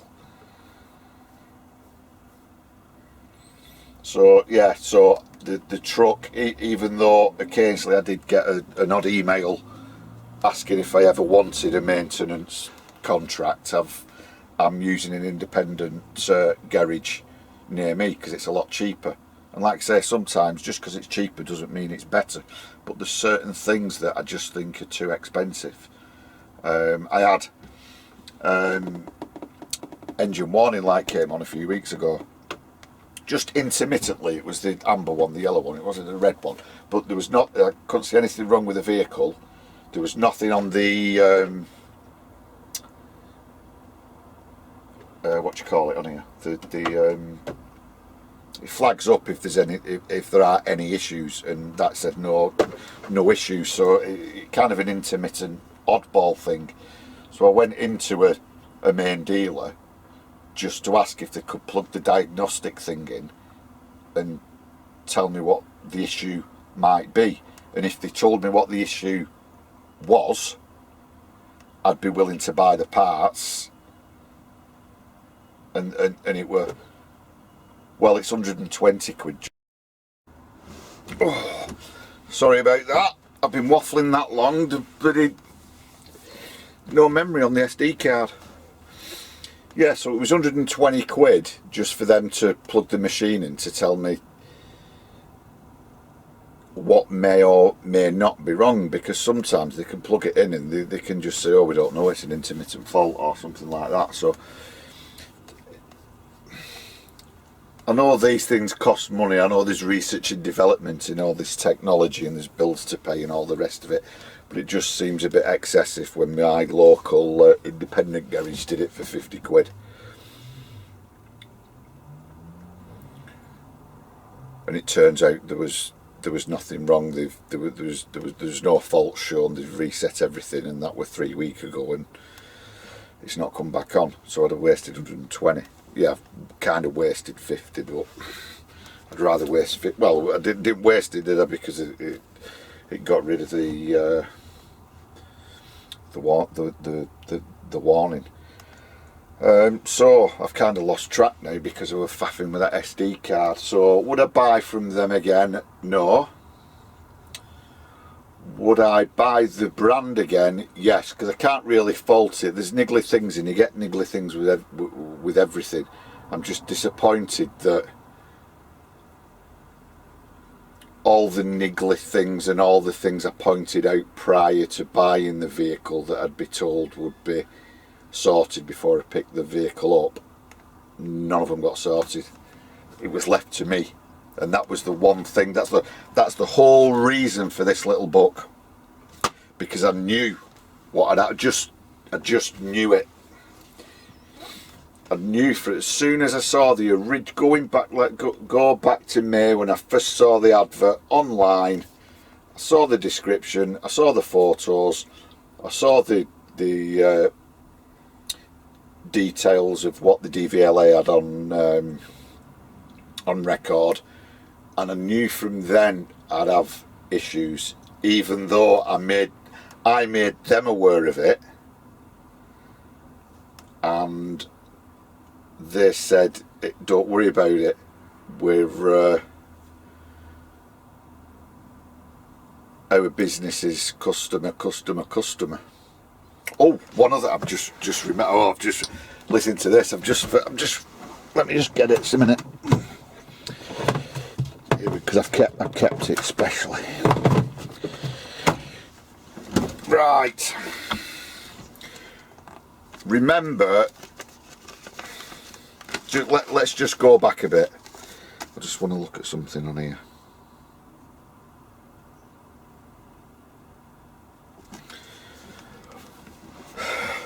Again, repeating myself. So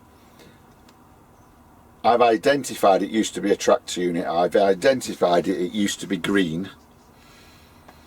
And I've been told in no uncertain terms off the people selling the vehicle to me that let's call them the green people, because that was the colour of the truck when I saw it for sale on originally on the website when I look back.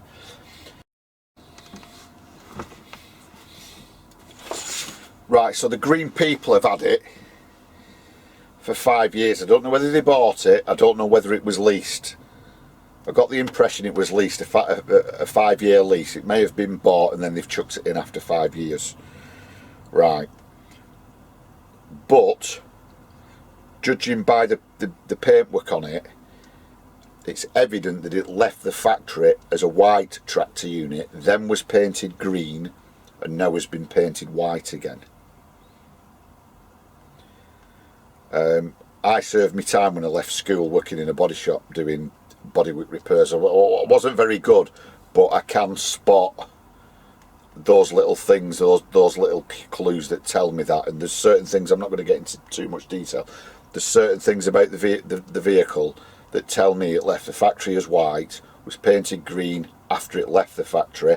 Whether that was a week after it left the factory specifically for a customer or not, I don't know. It might have been 2 or 3 years later, but it didn't leave the factory green.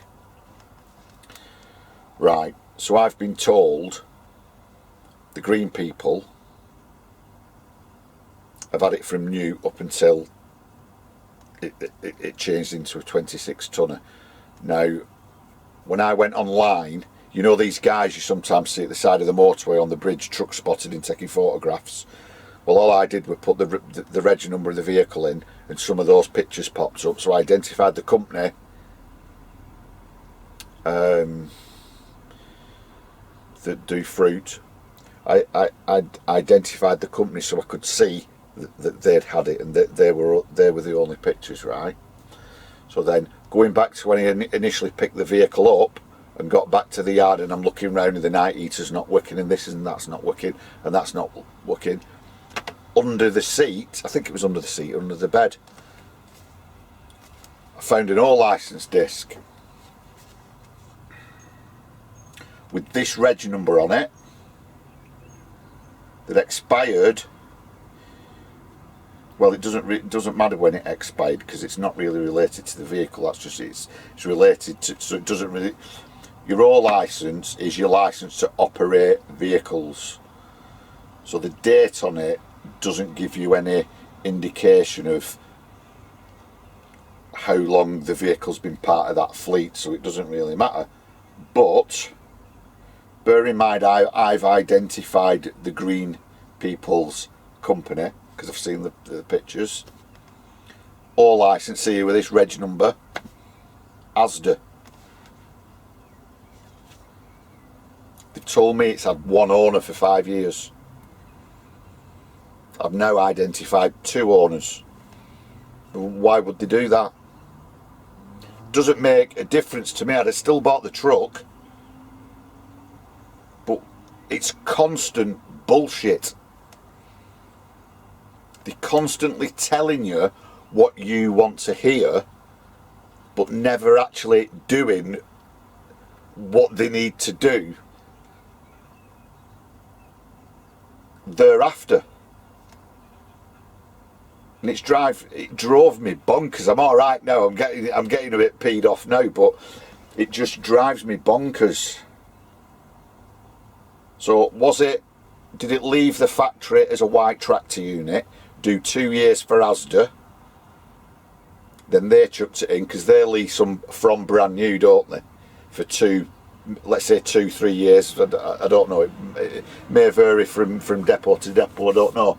So if they chucked it in after 2 years, and then the green people have got the white tractor unit, painted it white, used it for 3 years, and then chucked it in and I've bought it. I think that's what's happened. And I'm sure when Asda had it, it was definitely looked after by the main dealer.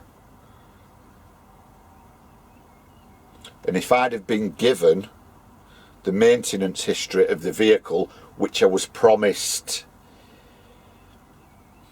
well, like I say, now it's March, April 2022. I picked the vehicle up in October. Well, I eventually started using the vehicle in the middle of October 2020. And the day I picked it up with 1 key and a green slip,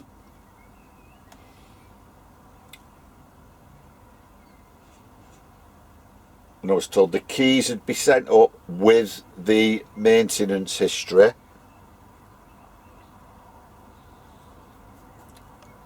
I then wanted him to clarify that, and he said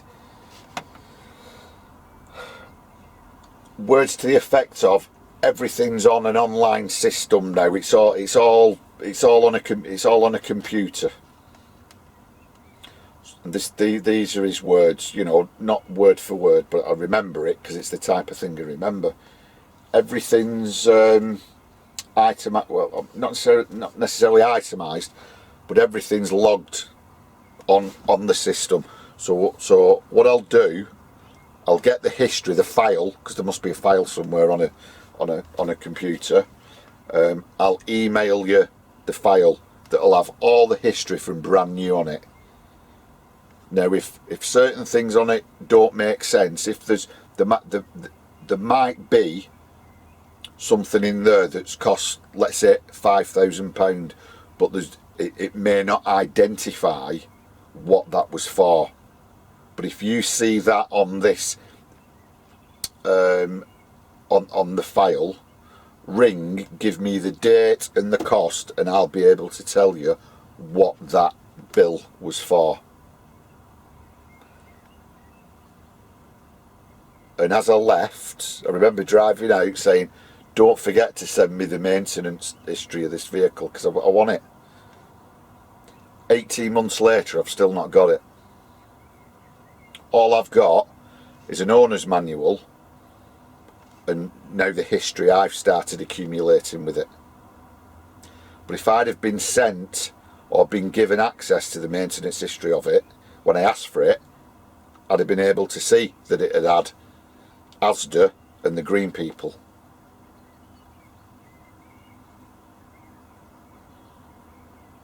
So have they lied? I mean, calling someone a liar is quite I don't think you should go around accusing people of lying. But if they blatantly lied to me to get a sale, because like I say, they'd have got a sale anyway. So now you know why I don't trust them. Now you know why I won't buy from them again. And another thing, just while you're there, earlier I actually went on a website, kind of a professional website, and kind of searched around my issue,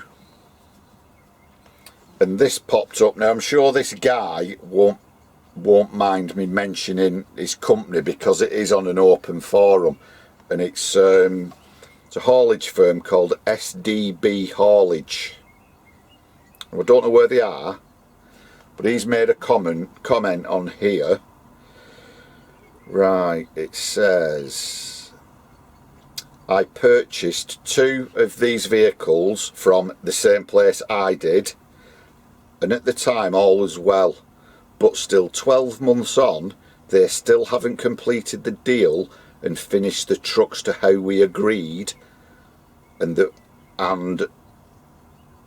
we are still being fobbed off with excuses. And he's actually put the name of the 2 people I dealt with, so it mustn't just be me. So whether this guy, and he's posted that on this particular website 9 months ago,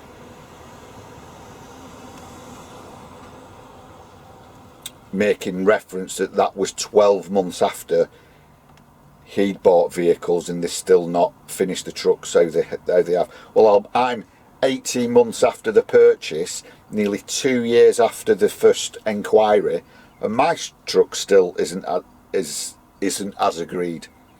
There's no air kit on it, and fair enough, we didn't agree there would be, but I was told they'd see what they can do, but they've still not told me what they can or can't do. There's no storage lockers on it, storage boxes on it, which they said they'd do.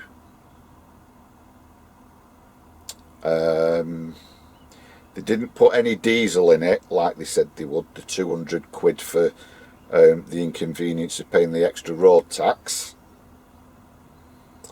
And when I picked it up,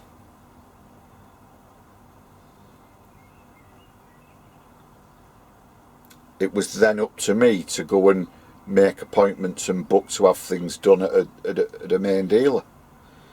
So that is it. I'm gonna stop now. That was my buying experience.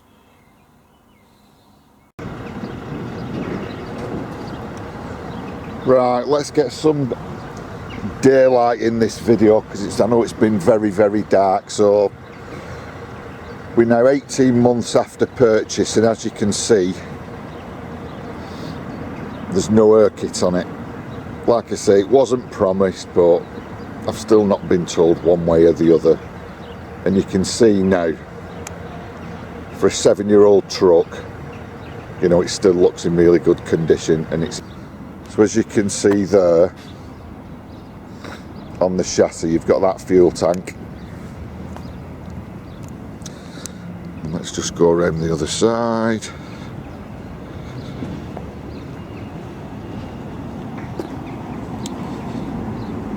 And there's the other fuel tank. And on a lot of these vehicles, on the Arctics,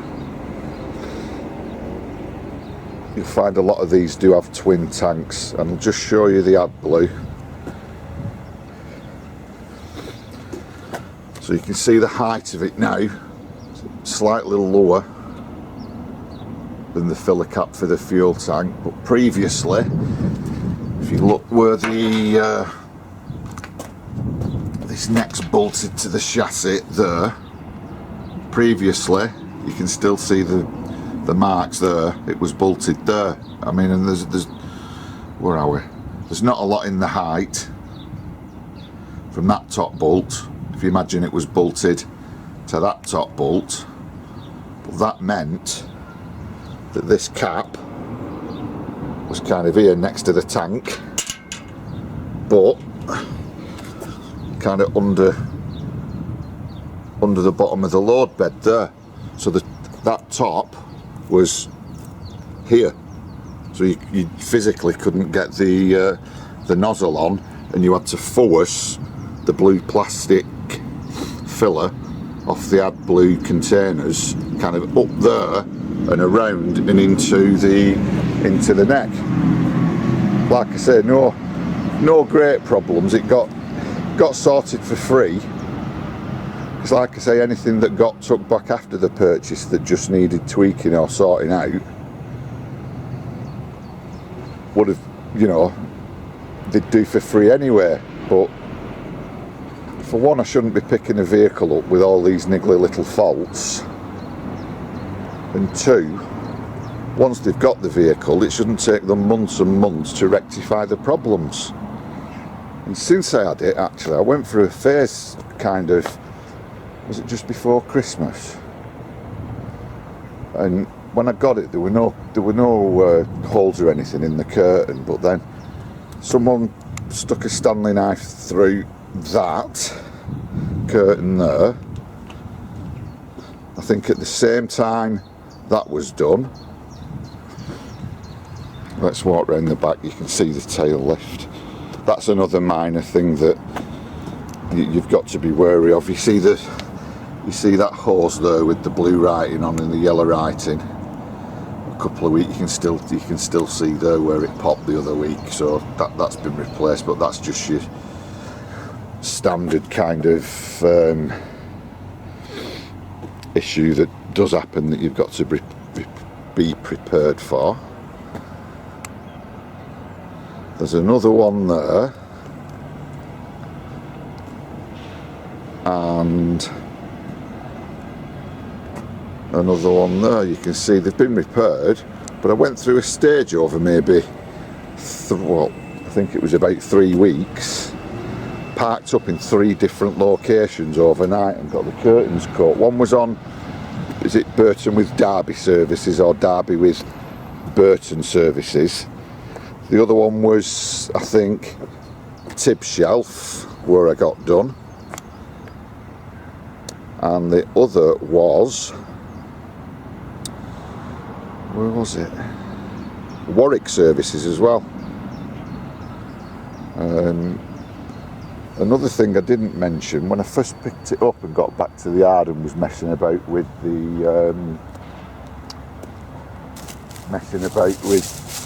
checking it over, and the night heater wouldn't work. Notice when it was ticking over, especially when it was cold, there was like a tick tick tick tick tick tick tick tick tick tick tick tick coming from the engine. Wasn't in the engine block, you could tell it was kind of that area, but nothing major. And it did sound to me initially like, you know, timing belt tensioner, because previously I'd had a car that did the same thing, and the problem was the timing belt tensioner. So when I took it in to have the roof fixed and the locking fuel cap sorted, I mentioned it and they said they'd have a look at it. And when I picked it up, I asked them about the noise, the tickety tick tick tick tick tick tick tick tick, and was told that it's just one of the characteristics of the vehicle, and it's just the noise the engine made. But because I'd got a maintenance contract in place with an independent garage, and I mentioned it to them, they just said, oh, that sounds like the timing belt tensioner, we'll have a look at it. So they replaced the tensioner in the belt. Problem solved. Yeah, so initially that was the fuel cap. That was the fuel cap that wouldn't lock or unlock because we didn't have a key, so they replaced that.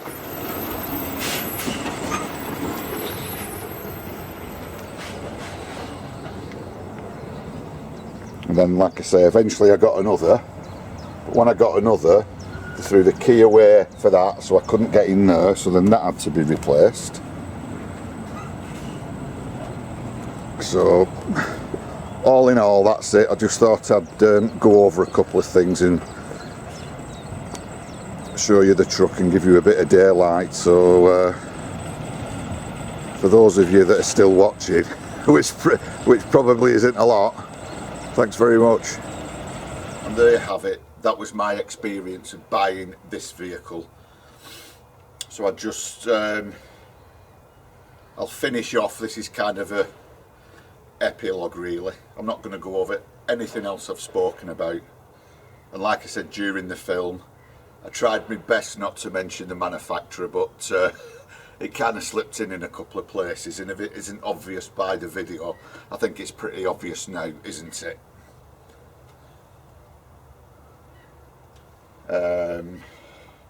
So the only thing that has sprung to mind since filming that you maybe have all sat watching, when I picked the vehicle up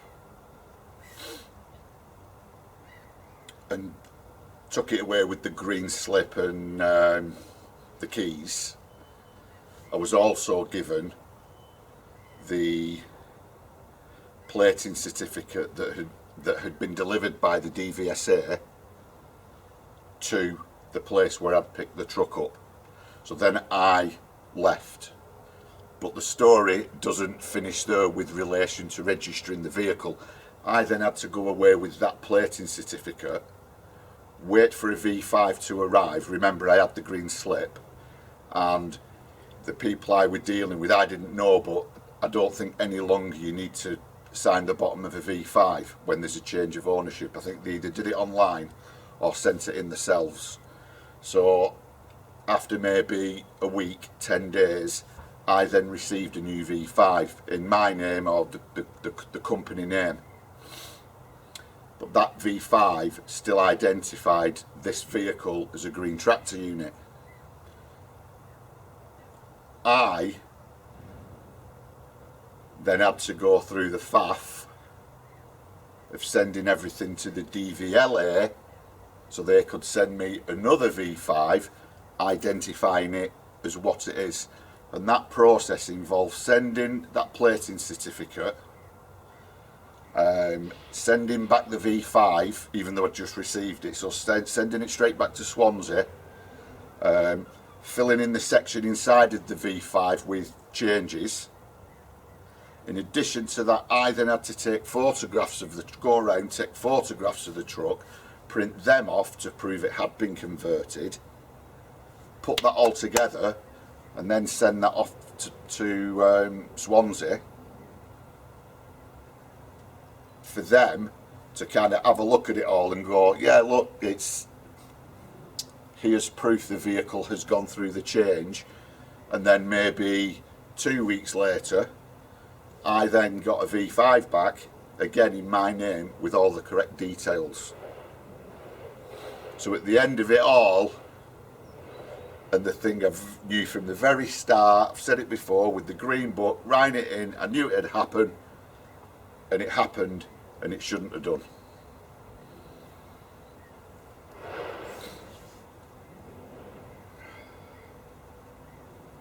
So I think in the grand,